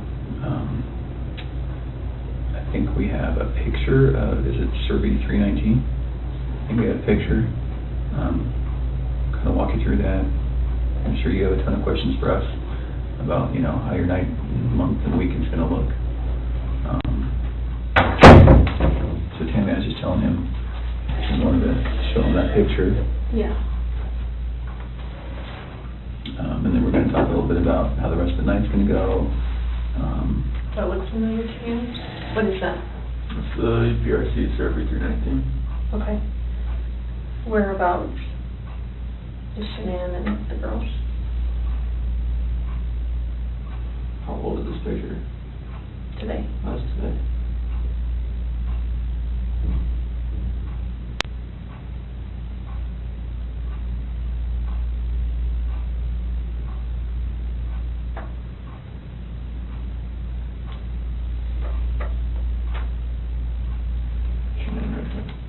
Okay, can you mark it for me?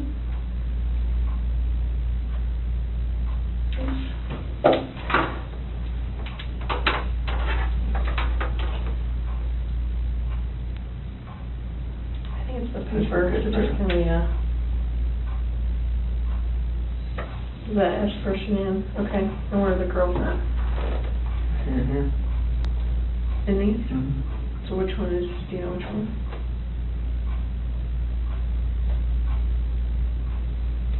Are they in the tanks?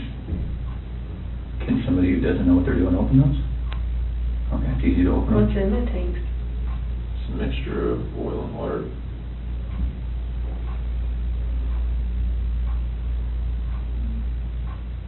There was a sheet found down here? Mm-hmm. Where's that from? That was what Chanel was wrapped in. What about the girlies? What were they wrapped in? Just in their pajamas? Not with their blankets or anything? Where did their blankets and toys and stuff go? Probably flew away in the wind or something right here. Where did you set them or put them? It was right here, but that. So how did you dig this out? I'm assuming that's under dirt. How did you dig that? It's a shovel in the back of my truck. It's the always have. It's like a work shovel? Is it still there?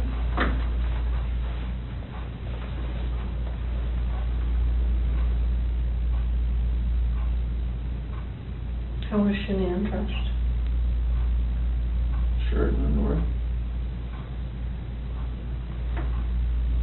Is that what she got into bed with? Do you remember what color her shirt was or her underwear? I think her shirt was either black or gray. Underwear was probably blue.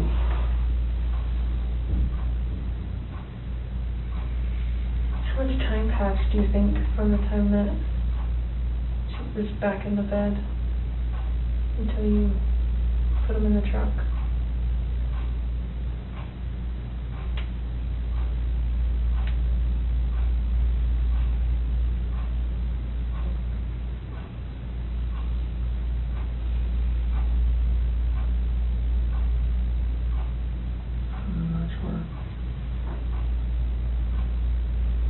Are we talking minutes, hours, something else?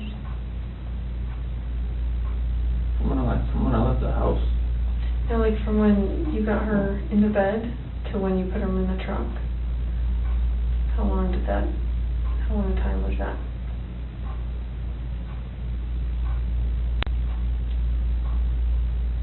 So like from when pushing her in my truck, from the bed to the truck. Yeah, from your master bed to the truck, yeah. Minutes. Okay. Because you talked about covering her up or something. Yeah. And the sheet.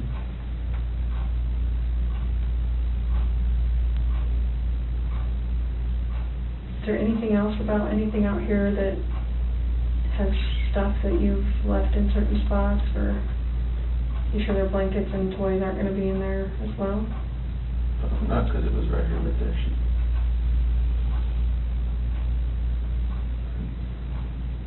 Can you do me a huge favor and just write your name on the bottom? Just so I know that we didn't make those marks. I'm just going to write the date on it, okay? 8/15/18 at 5:56. Was your wife wearing any shorts or pants or anything just under? Okay. Do you remember what they look like? Blue. Okay. And the girls, do you remember what their pajamas were? They're both nightgowns. Okay. Celeste, I think, was that pink one with the curves on it. Okay. I think Bella's was their unicorn or believe on it or something. Okay. So it sounds like, it feels like to me, now we know pretty well how to go get them. Is there anything else we need to know?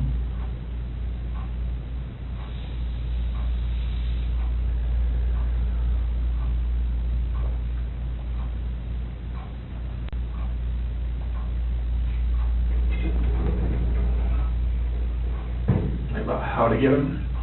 Yeah. Does someone have to climb up to the top and unscrew something and then lower something down to get them? They're like, it's just a hatch on the top, and they're like 20-foot tanks. How far down are they? Wherever the food level is in the tank, I'm not sure. Okay. What was it when you were there? I don't know, Okay. I wasn't looking for that. Okay. All right. You need me to go out there or no? I don't think so. Would you prefer not to? I didn't know if you needed help getting there. Yeah, I don't know. I think once we got that picture, because we didn't really know how much about the location that the other police officers knew, but it sounds like they knew somehow right how to get to 319. So, and I think that's how they got that picture.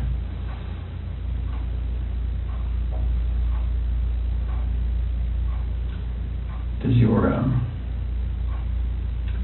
your nanny cam? Do you have a nanny cam, right? It's a monitor. Baby monitor. Is it a video one? It's like it cycles back and forth. Between what? Bella and Cece's room. Oh, okay. Okay. Is there any chance it records? No? Okay. I'm just wondering, what do you think ultimately made Shanann snap? Just knowing that I had an affair, and she knew. She just needed me to admit it, and I would admit it. Yeah. Okay. So we just started talking about, I asked him if there's any chance that the nanny cam could have recorded Shanann doing what she did. And then we were just getting into, what Chris thinks about why she snapped. He's just saying, distressed from knowing about the other girl. Knowing that she didn't really know, right? I mean, In her heart, she knew. She just wanted me to admit it.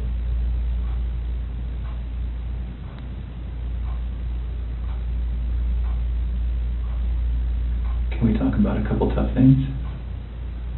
I think we need to get it out of the way and just really get it out, just to make sure you have every chance to explain exactly what happened and we have every chance to ask questions. So the conversation happened. You go downstairs. She's still upstairs.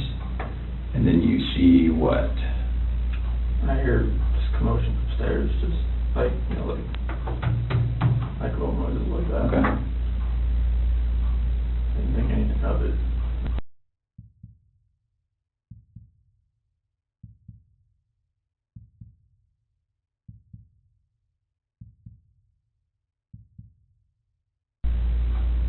So I go back up and just talk to her again, maybe real fast.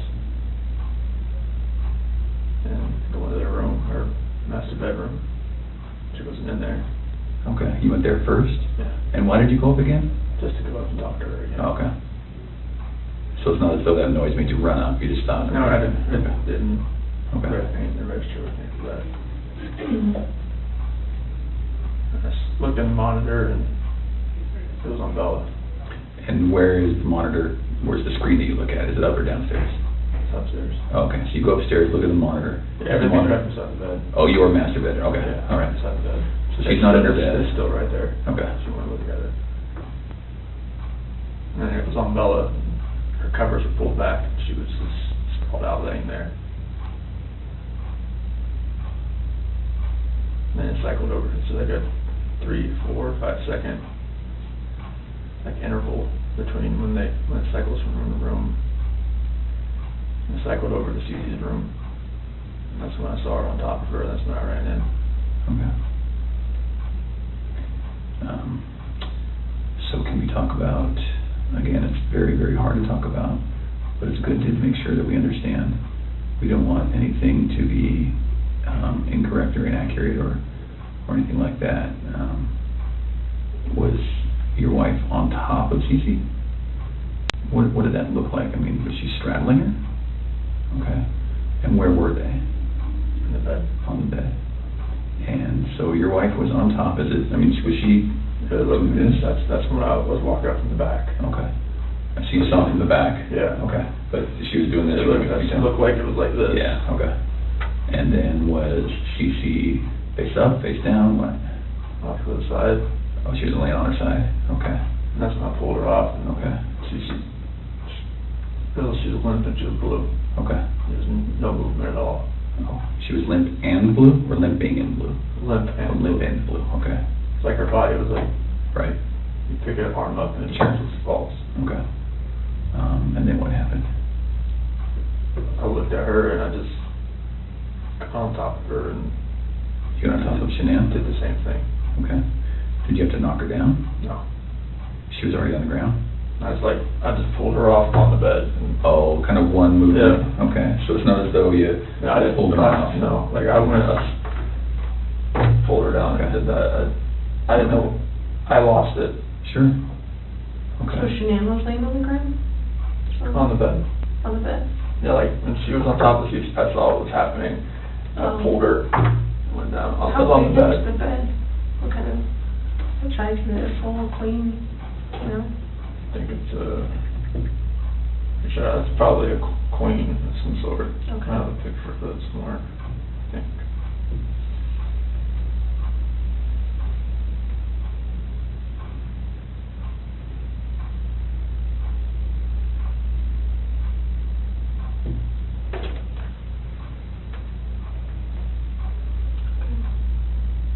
So where was Celeste in the She was all the way up to the top. To the top? Yeah. And I went in and pulled Shanann down. It was crossways. Like So she was laying this way. As I was.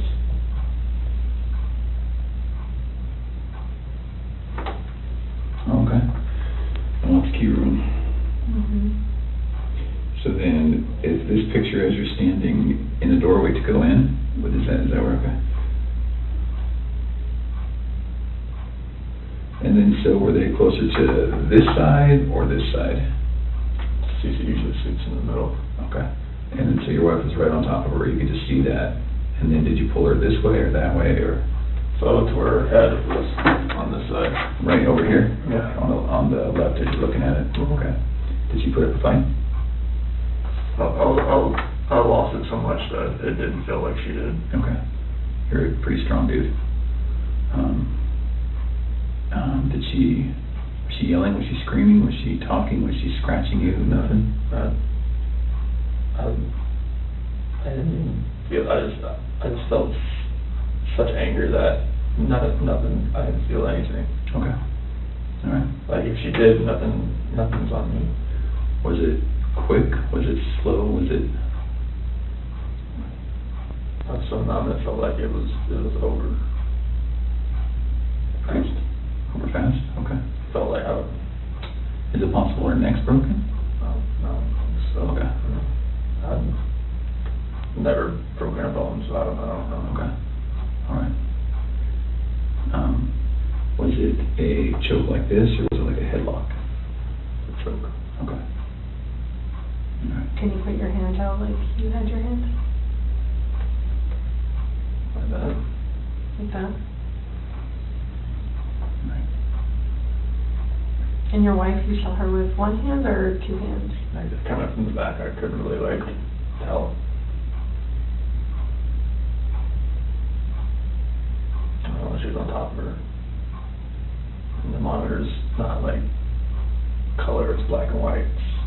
Nighttime, it's black and white. Okay. When it's dark. Because you went up the stairs, right, to talk to Shanann again? And then, did you think it was weird that she's not in the room where you left her?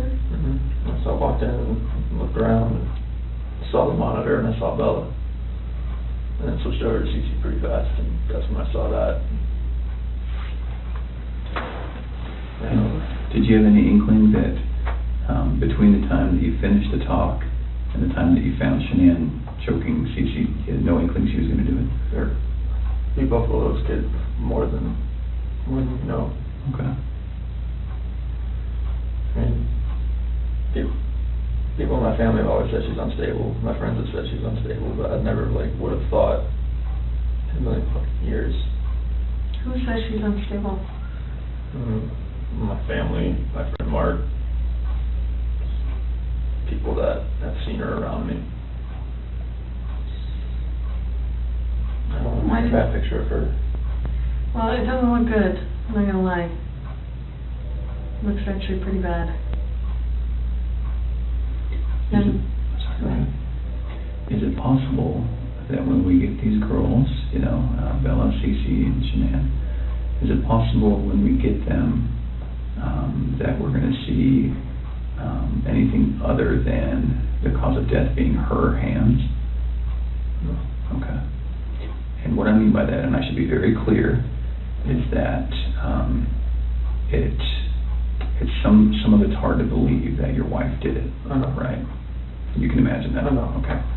So is it possible that maybe she did one, and then you got Shanann, so you did to Shanann what she did to one of your daughters, and then you had to just do it to the other one? No. Okay. So is there, that's not No. what happened? No. Okay. Is it possible that, is there any other way where we might see your hands on the girl's neck? No, Lord, no. Okay. And you know what I mean? Because when we find their little bodies, I know. we're going to see the diameter of someone's hand Yeah. and someone's fingers, right? So is it at all possible we're going No. to see yours? No. Okay. All right. And I know it's hard, and I know you're probably getting angry at my question, but we have to ask. Okay.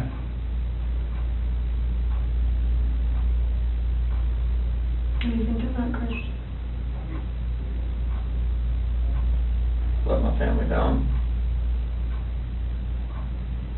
Let my dad down, let my mom, sister, nephew, nieces, friends, co-workers. Everybody.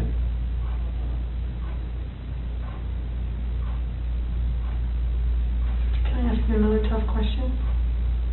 And just get it all on the table. When you see Shanann choking, strangling Celeste, and you get her off of Celeste, did you think about calling an ambulance? How come? I see you laying there blue and limp. Mm-hmm. I mean, I've never seen something like that in my life. I mean, she just like way over, like nothing was moving at all, no gasp of breath. So, She was totally just blue. So Chris, doing this job for a long time, I know. I know a lot about psychology and as far as like what people are thinking, and most parents will never even want to fathom that their kid is dead. Even if their kid's stiff, blue in bed, I mean stiff like been dead all night, they still call an ambulance to see if someone can revive their child. And when the ambulance gets there and they're like, gosh, their kid's been dead all night, like there's nothing we can do. The parents are like, why are you not doing something? What are you talking about? So that's what we're used to. So that's why I want you to explain to me like what was going on in your head and The rage that I felt for what she did, it just took over.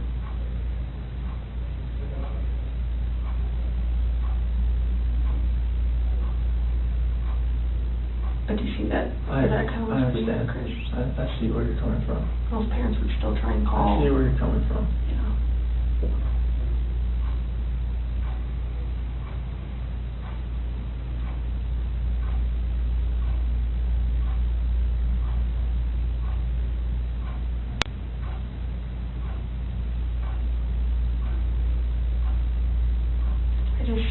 I would hate for Shanann to get a bad rap if she didn't have anything to do with it. You know, it's not fair. I know. It's not fair. Like, enough bad stuff has happened. I know. Like, we need to stop the bad stuff from happening. So, do you want to tell us the truth? That is the truth. Did not hurt this girl.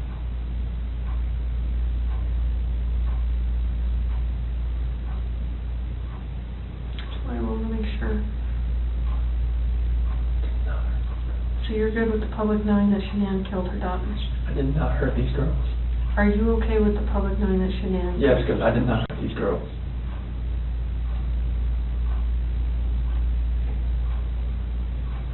Chris, I'm not sure I believe you.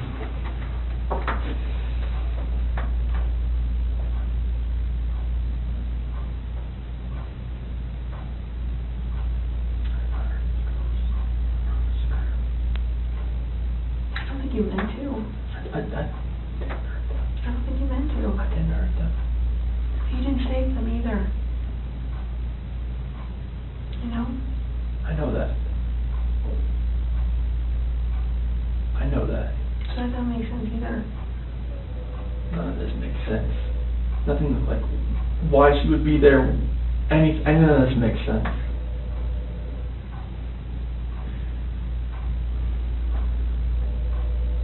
Are you sure Shanann didn't touch you and Celeste? No, my God, no.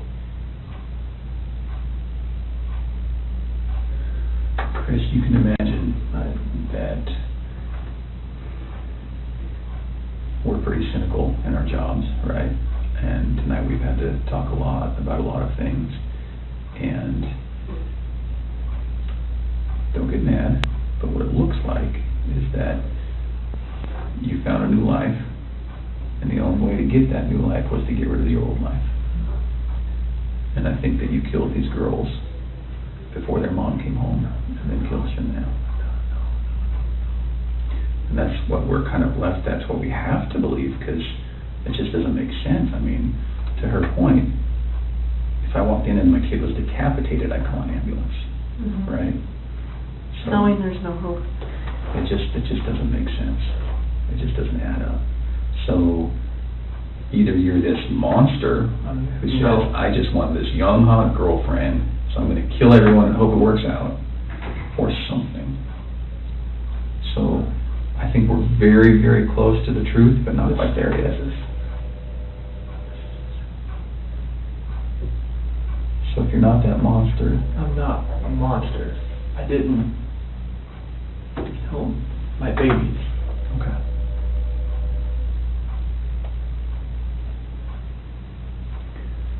So,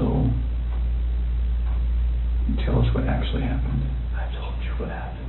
I know, but, you know, we're getting later into the day. We've done this a few times, and we talk, then we show you a little bit of what we're working with, some evidence and facts that we know, and then we kind of get our way to the truth. Just the truth. Okay. Everything I've told you. Truth. So what's going to happen when their cause of death comes back to you, for the girls? It's not going to. Okay. You sure? I'm 100% positive it's not going to come back to me. Who's it going to come back to? That was on top of Cece. Okay. What do you want me to say? I just want the truth. That is the truth. And then what about Bella? Bella was laid out, sprawled on her bed. Okay. And I saw Shanann on top of Cece, so I ran in there. And what happens when a coroner looks and says, sees your fingerprints on her neck? It's not going to be my fingerprints. Okay. What is it going to be? It's going to be Shanann's. Are you sure? Well, we don't know about Bella, right? We don't know about Bella, it's just, I didn't see Shanann on top of her. Okay. That's the commotion I heard upstairs. Yeah, I'm assuming. Okay. Why take their bodies out of the house and bury them? I was scared. I didn't know what else to do. Okay. Nothing was gonna, I didn't know what to do. Yeah. I honestly didn't know what to do. Scared of what? Scared of what everything was gonna look like. My two babies were gone, and I just did that to my wife. And I was the only one left in the house. What do you expect was gonna happen? Yeah. It did look bad, right? It looked, I mean, this was a nightmare. Yeah. Okay. Just think of many problems that you've had with Shanann. At the end of the day, she seemed like she was a pretty good mom, right? I was a pretty good dad as well. You never really know a person until you don't know a person.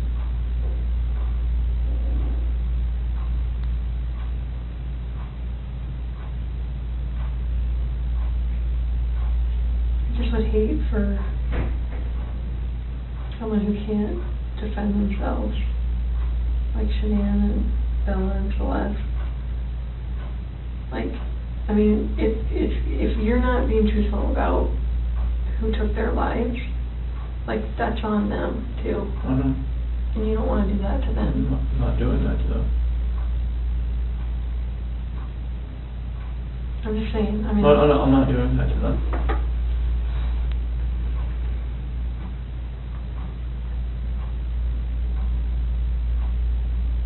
I do think you were a good dad. I think Shanann was a good mom. I think you guys were doing everything you could possibly do for those girls. I mean, look at them. Why didn't you put Shanann in the tanks?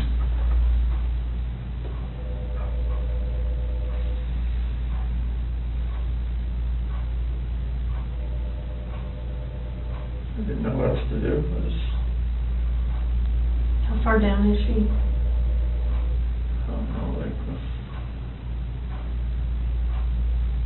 2 feet maybe. How long did it take you to dig that? No. Give me an idea. 20, 30 minutes. Does anyone ever, like, go up this ladder and, like, look in tanks? So, how are you going to avoid that? Or is it you that does that? Anybody that goes to the location. How often is that done, that those tanks are checked?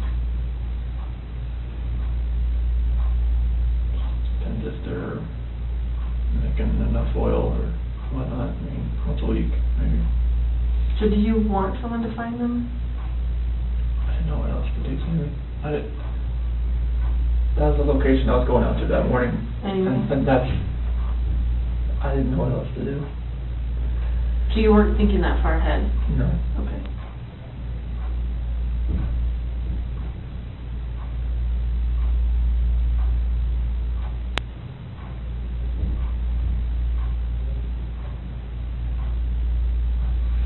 Yesterday when you were talking, and again, this is before we kind of got to this moment today, you mentioned that we were talking, you said, I don't know where they are, and then you said something along the lines of, whatever happened to them, this act of pure evil. What did that mean? It's this the evil that I saw when I walked behind Shanann and she was on top of CC. And then I felt evil for what I did to Shanann. Okay.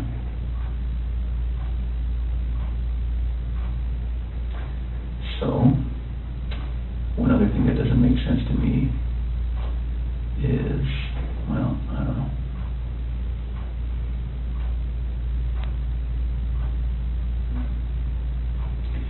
Can you walk me through again, when you walked in, what did she look like? What did Shanann look like? All you saw was her back. Was it the same shirt that you buried her in? Same underwear? And then was she wearing pajamas? Shanann? Yeah. No, that's what she sleeps in. Oh, she sleeps in her underwear. Okay, and no pajamas, no shorts, nothing like that. So then, when you grab her, just as is, that's how she gets to the truck, that's how she gets to the site. Okay. So did Shanann ever go to bed? Like when I put her back in the bed. No, like when she got home. Did any of that happen where she got into bed and then you woke her up at 4? Like, is all of that true? Because it looks like there's some purchase of some hair care products at like 2:30 in the morning. Do you know about that? Hair care products? No. And her credit card was denied? No. You said you don't really use the credit card, so they're probably... My credit card, no. Would you have bought hair care products at 2:30 in the morning that morning? No. Did she get mad at you because there's no money when she woke up? Like, was that part of the... This is the first I've heard of that. Okay. As far as hair care products and the card being denied. Okay. And I'm not lying about that, that's why I'm asking. That is something that came up. Is there any reason she would have a black eye, Shanann? Not from a slap or a punch or nothing like that? Never Okay. punched her, slapped her. Is there any reason she would have a stab mark on her body? No. Okay. And no other reason for death? Coroner's not going to find rat poison in her stomach? The only way that she died, she was living, breathing, and wasn't living, breathing after your hands on her neck. Okay.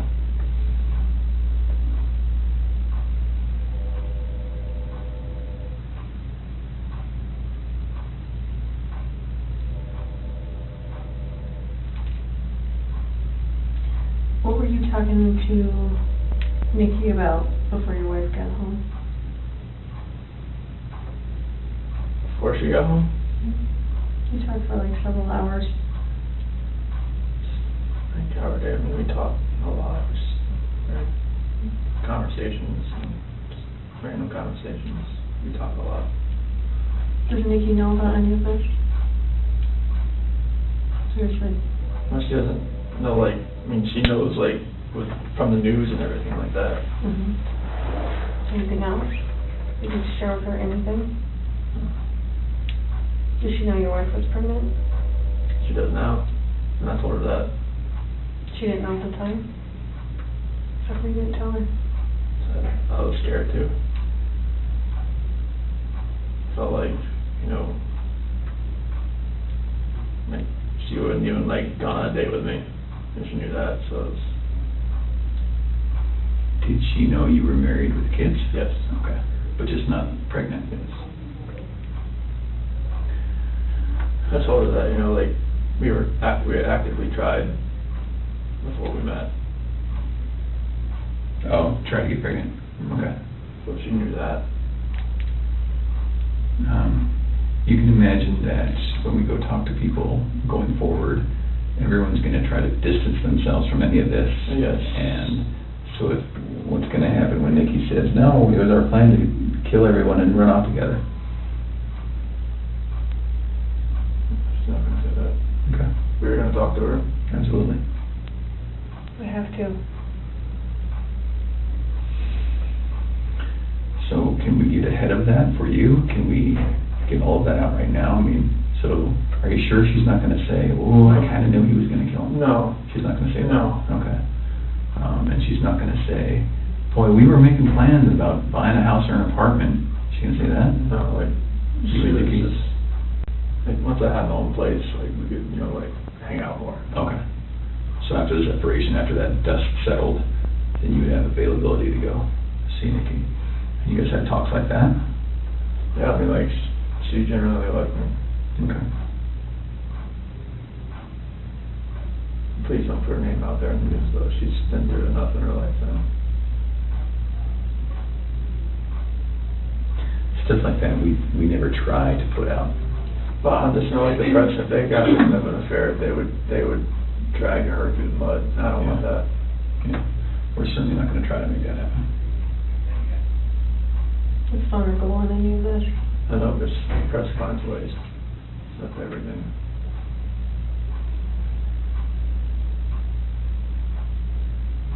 So what do you think about everything now?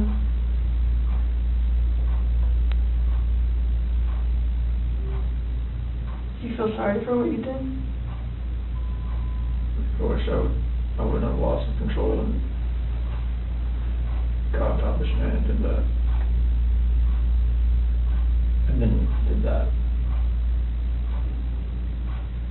What? Took him out to the well site? Yes.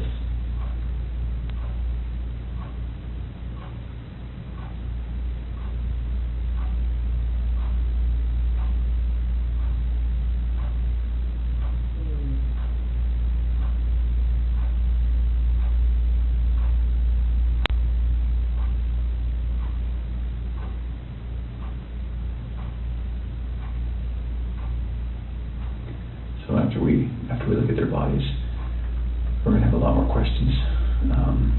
Things are going to be different then, but if you're willing, we'd love to talk to you then too.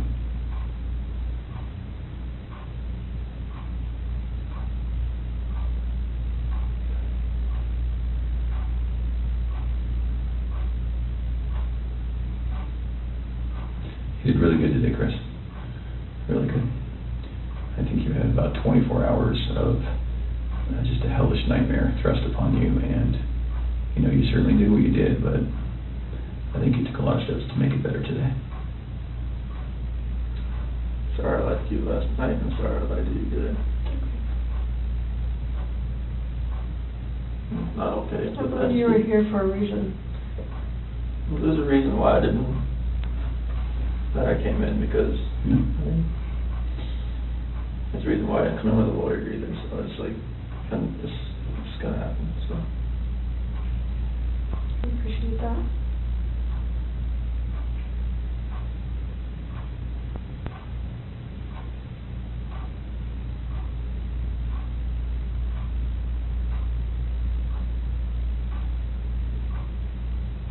You know, eventually they were going to find them out there. So, I mean, it was kind of inevitable. And then you would have just been sitting at home waiting for that moment to happen. And then what? Then what does it look like? It looks...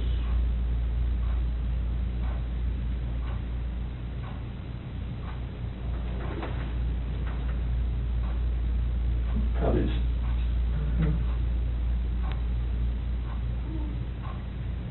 But there's many people that say that you're an amazing guy and you would never do anything bad and has never lost your temper, and you know, all those people that say that about you, there's just as many that would say that about Shanann. So we're going to struggle with that for a while. I'm struggling with it right now, I'll be honest. I know, you are. I'm a mom. Anybody would. How do we prove best that Shanann did it?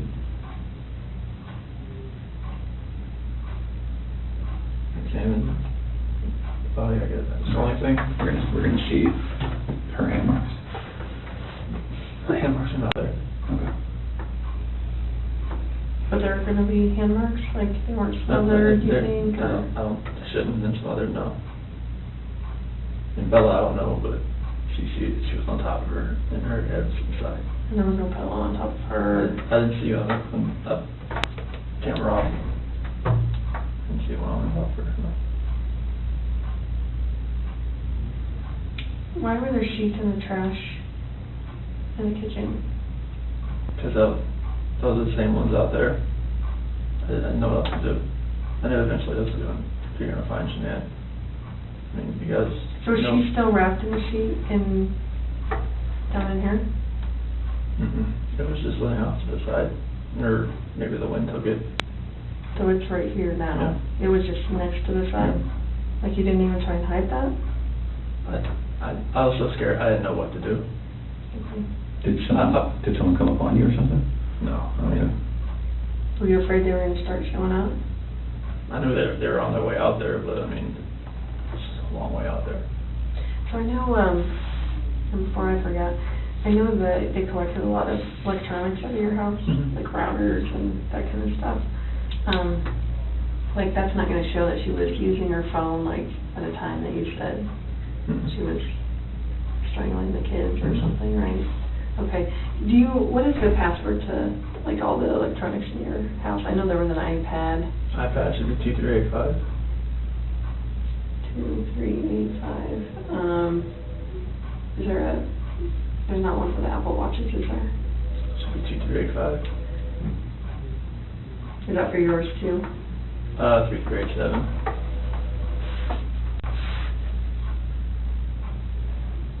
I'm sorry, what was yours? 3387. 2387.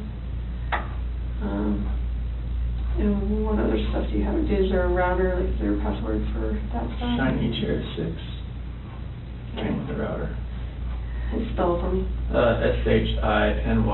SHINYCHAIR 6. Number 6. Like that. Shiny Chair 6? Yes. Okay. And then what else was in there? Is there a desktop computer? Yeah, that one, if it has a password, it'd be 428-4915, capital S, lowercase w. Okay. And what about, is there anything else in the house as far as electronics go, tablets? Well, the iPad's the only real set. The other ones are the kids' stuff, but they're just like Amazon Fires or whatnot. Okay. And you have an iPhone what? Which one? Is that your personal one? Yes, iPhone like this is 7 Plus or something. What's the password to that one? 3387. And what about your work phone? Same. Is that this one here? Then obviously Shanann had a iPhone, right? And what was her password?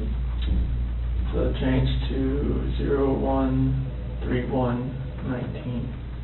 What was that password? The due date the next day. Okay. Nikki told me that one. Nicole told me that one. Okay. So there's too many Nickies, Nicoles. Yeah, we noticed that. It was getting us very confused. So no other electronics. What about the Echo? Does it have a password? If it does, I don't never knew if it did or not. Okay. You just say Alexa and it starts listening. Oh, it's an Alexa. Is that an Echo still? So, yeah. Okay. Yeah. Okay. The product's called an Echo. Okay. Any other ones that you can think of?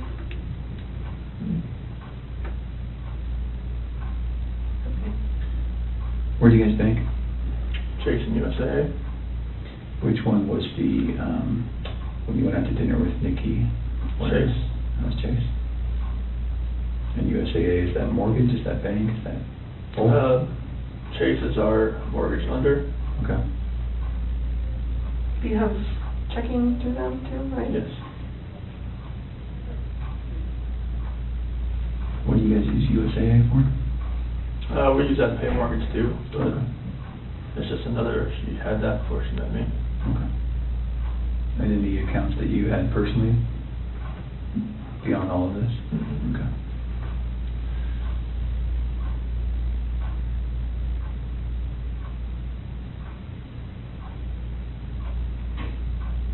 I was going to ask you, I just saw them. Drew a blank.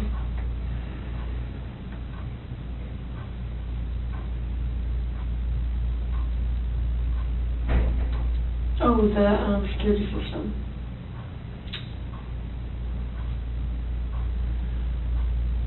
There's Vivint, right? Vivint, yeah. Vivint. It's either going to be 3387 or 2385. One of the two.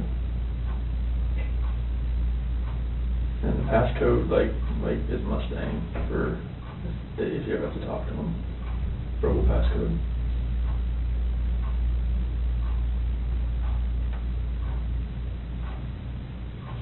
And then what email is associated with that?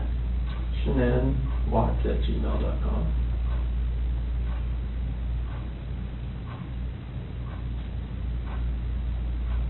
Do you know her Gmail password? Could read that 428-1915. It should, any of her, if most of her passwords are that. Okay. Amazon, everything. And what is that? Is a phone number you said? Yeah. What phone number is that? Her ex-husband's mom. Okay, that's weird. You stick with the password. She just remembers it? Or she's had it that long? They were really good friends. Oh, okay. So she just kept it.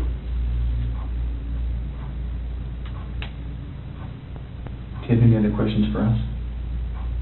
Can you use the bathroom? Yes. Of course. We do need to do one quick thing. Now that we know what we know, we're going to, I need to check that you don't have any weapons on you or anything like that. Do you have any weapons on you? No. Okay. We'll do that. We'll go to the bathroom. I'm not going to go in the stall with you, but I'm going to go with you. And then we'll come right back here and we'll make a decision about how the rest of the night goes. All right, Cheryl. You might stand it up so I can check. All right.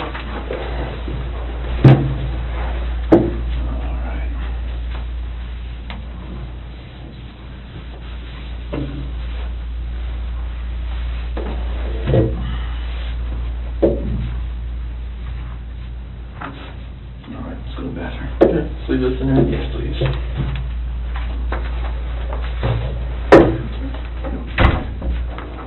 Yeah, that way. There you go. Take a red.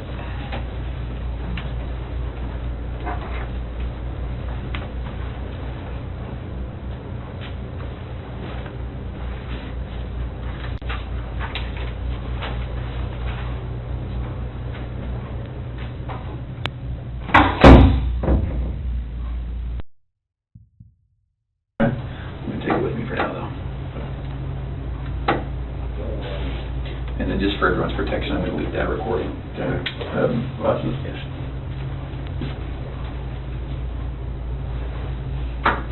With that.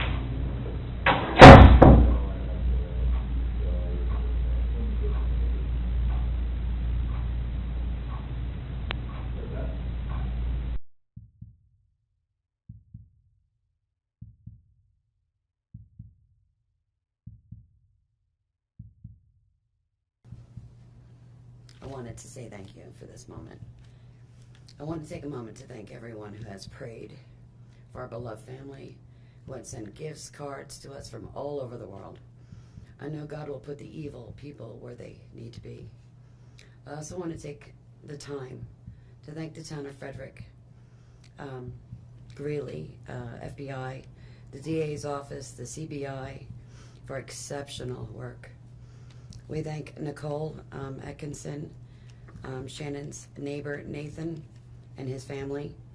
To me, they're our heroes. They really are. God bless. God makes no mistakes on who He puts in your life. Marriage is about love, trust, and friendship and unity. We marry for sickness and health, to death do us part. Our daughter Shannon loved you with all of her heart. Your children loved you to the moon and back. Shannon's family was her world. Shannon put a crown on your head. But unfortunately, the day that you took their life, God removed that crown. We loved you like a son. We trusted you. Your faithful wife trusted you. Your children adored you, and they also trusted you. Your daughter Bella Marie sang a song proudly. I don't know if you got to see it, but it was, "Daddy, you're my hero." I have no idea who gave you the right to take their lives.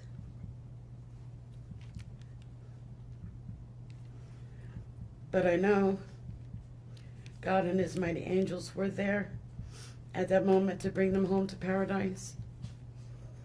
God gives us free will. So not only did you take the family of four, your family of four, you took your own life.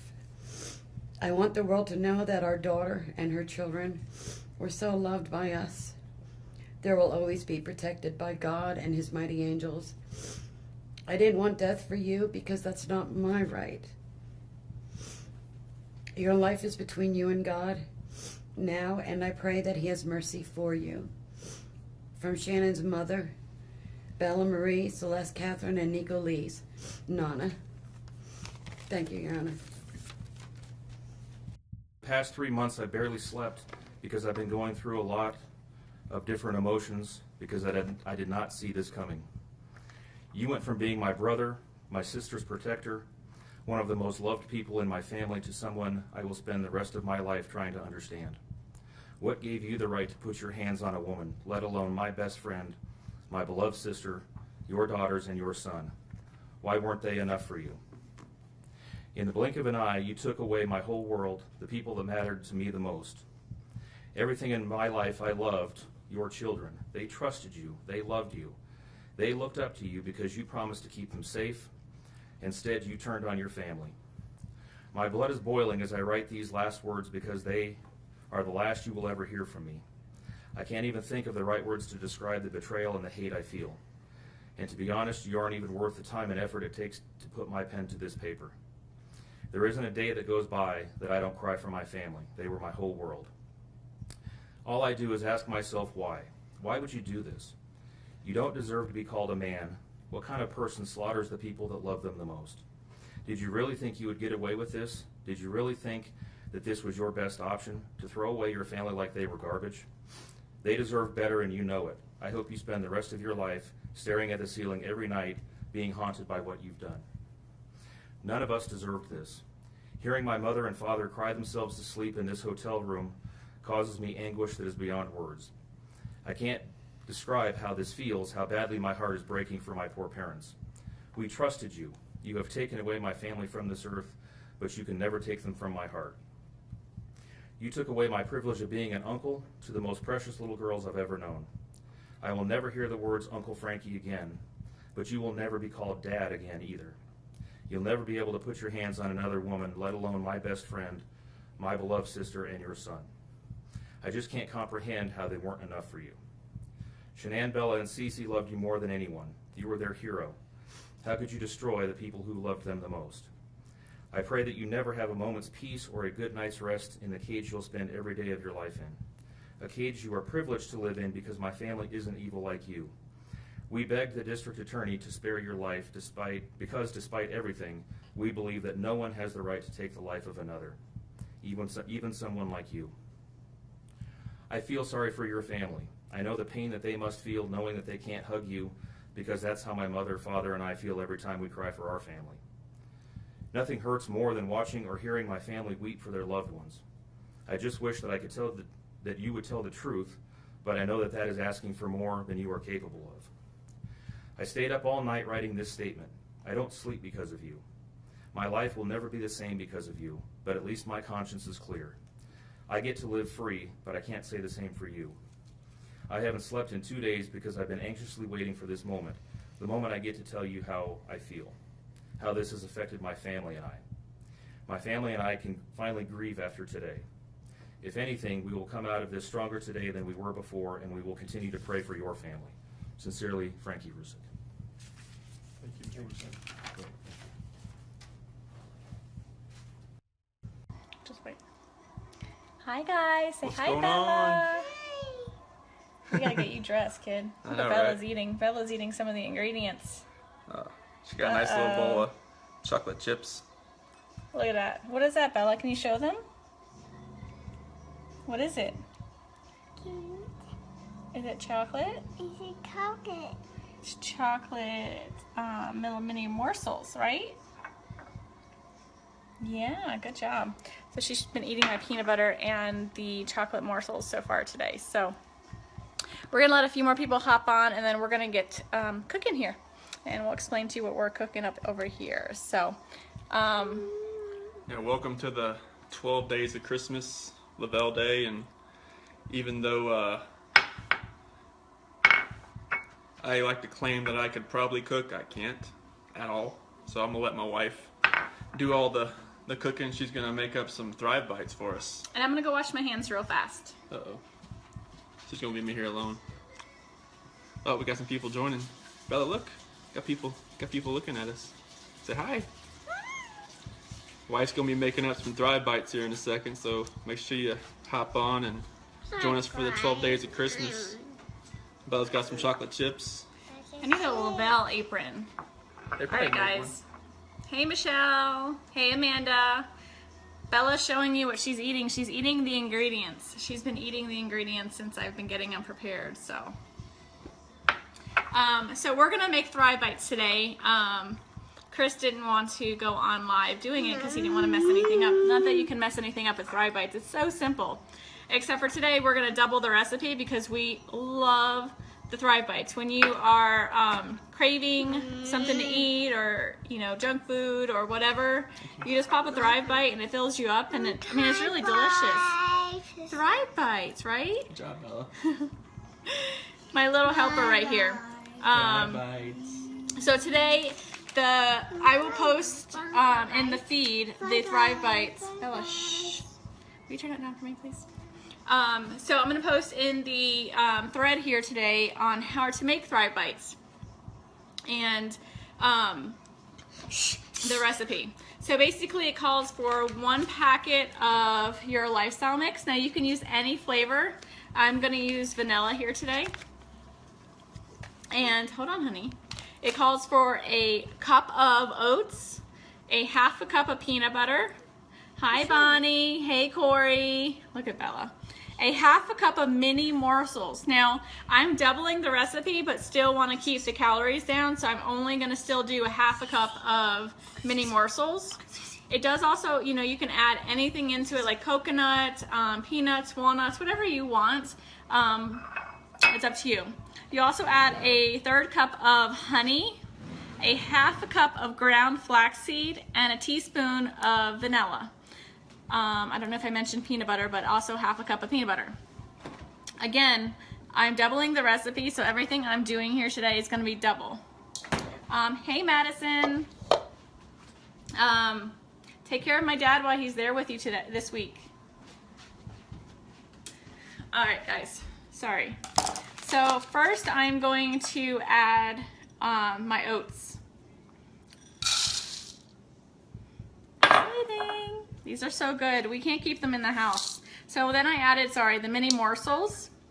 I add the ground flaxseed. So I always add all the ingredients. I'll just add the rest of Bella's. I add everything that's easy to mix. And so I'm gonna pour our premium lifestyle mix in a cup so you guys can see the consistency. It is micronized. It is fine. Very, very, very, very, very fine. Hey, Christine.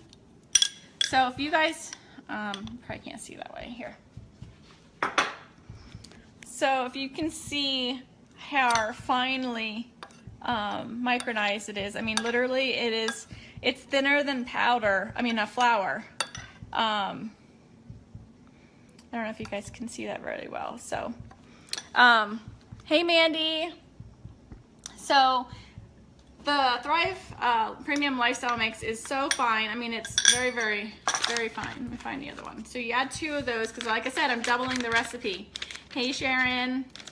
And so now I just pretty much mix this. And then I'm going to add the honey, the peanut butter, and the vanilla. So look at this so far. Hey, Sarah.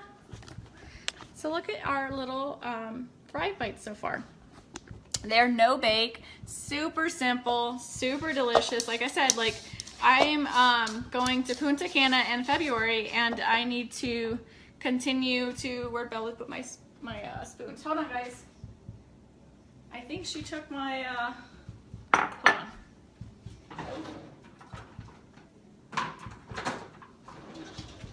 All right, I got 2 more. So if you're like me,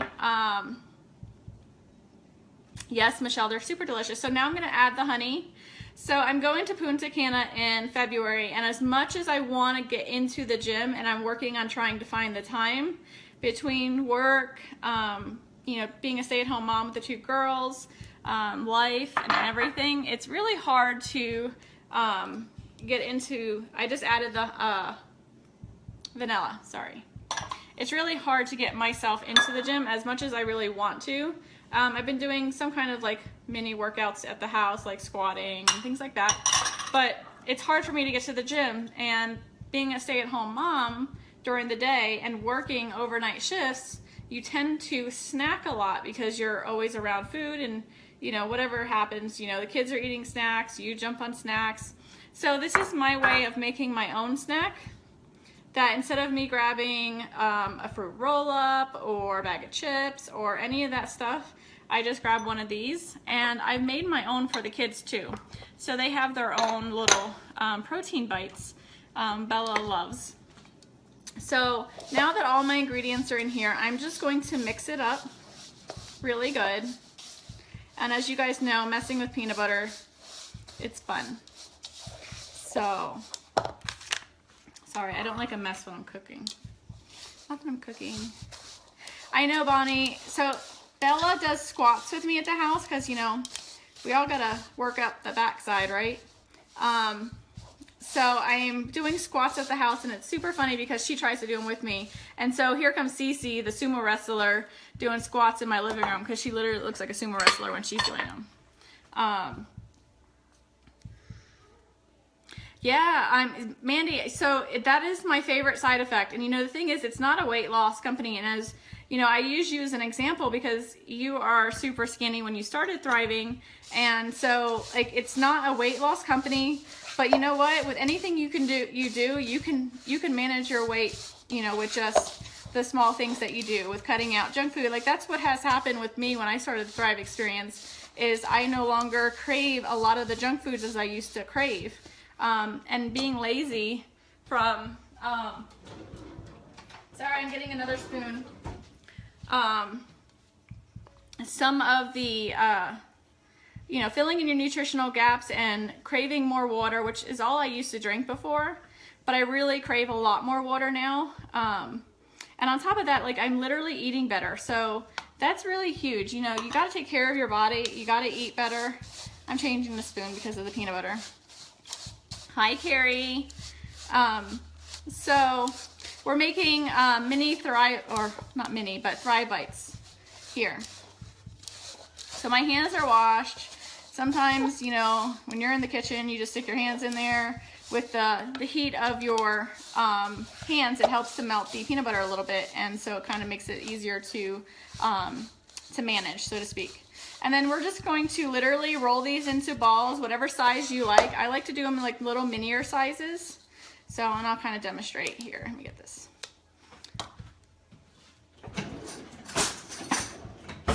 So, get your hands dirty. I take about a teaspoon size. You can see that. And, just pinch it into a ball. And so that's how big I make mine. They're probably a size of a quarter in round. Carrie, they're super delicious and very healthy for you too, except for the fact that they have little mini morsels in them, but I cut the recipe in half when it comes to the mini morsels. And then you can be creative. You can use the strawberry shake with it. You can use the apple pie and create it into like an apple pie little treat. I love the peanut butter because everyone in this house loves peanut butter and I can never keep it on hand. So it's been really good. Like I said, the girls love them. I don't use the Thrive Lifestyle mix for the girls, but I make them their own little mini bites, so they feel like they're getting a treat with us too. Yes, Mandy. So these are so, like, honestly, they're really good too. But yeah, and you can do whatever you want with them. You can add anything. I'm not a coconut person, so I don't add coconut to mine, but you can add chunky peanut butter. You can add anything, that you want. Stick them in the fridge, let them chill, and then put them in a little container, and then you're good to go. Grab and go. How many spoons are you required? Listen. I use like one sometimes, but like it's sticky, and usually I just use my hands a lot. Of course they're clean, but I'm trying to be, proper, like professional TV cook, I don't qualify though. So, give me 1 second. They're really good. You guys really have to try them. I will post them in the thread here. I am down 28 pounds since I started the Thrive Experience, and going to Punta Cana in February, I'd like to be down another, a good 5 to 10 pounds. And so this is a really good way for me to do that. And I'm going to show you kind of what they look like. I'm sure some of you have made some protein bites before. So it's super simple, you guys. Have fun with it. Bella was helping me out, but Chris took her away so she wouldn't talk on the video. Incorporate your kids, like make something for them. And this is super fun. Bella likes to roll these with me, and she does a really good job with it. And it's interaction with your children too at the same time. So that's pretty much it. I'm gonna finish making these, and then I'll come back on later and show you what they look like when they're all done, even though they look the same, just a little firmer. So you guys have a great day, and I'll post the ingredients so Michelle, you can go ahead and continue shopping when you're at Walmart today. All right, guys, have a great day. These are great when you have an afternoon slump of work. Yes, so good. And honestly, like I eat them throughout the day, and they're really good snacks for when I work overnights, because when I work overnights, I tend to snack on a bunch of junk food, like things that aren't good for you. And so these have been really good supplements instead of doing that. So instead of a bag of chips, I'm eating some Thrive Bites. All right, guys, have a great day. This matter comes on for a first appearance. Mr. Warwick, correct me if I'm wrong, but formal charges have not been filed yet? That's correct, Your Honor. The defendant was arrested. Formal charges have not been filed. By my calculation, I believe it will be due to the court at 3:30 on Monday afternoon. Thank you. Mr. Mercer, anything you would like to say about that? Not regarding that issue, thank you. So the court has reviewed an affidavit in support of a warrantless arrest.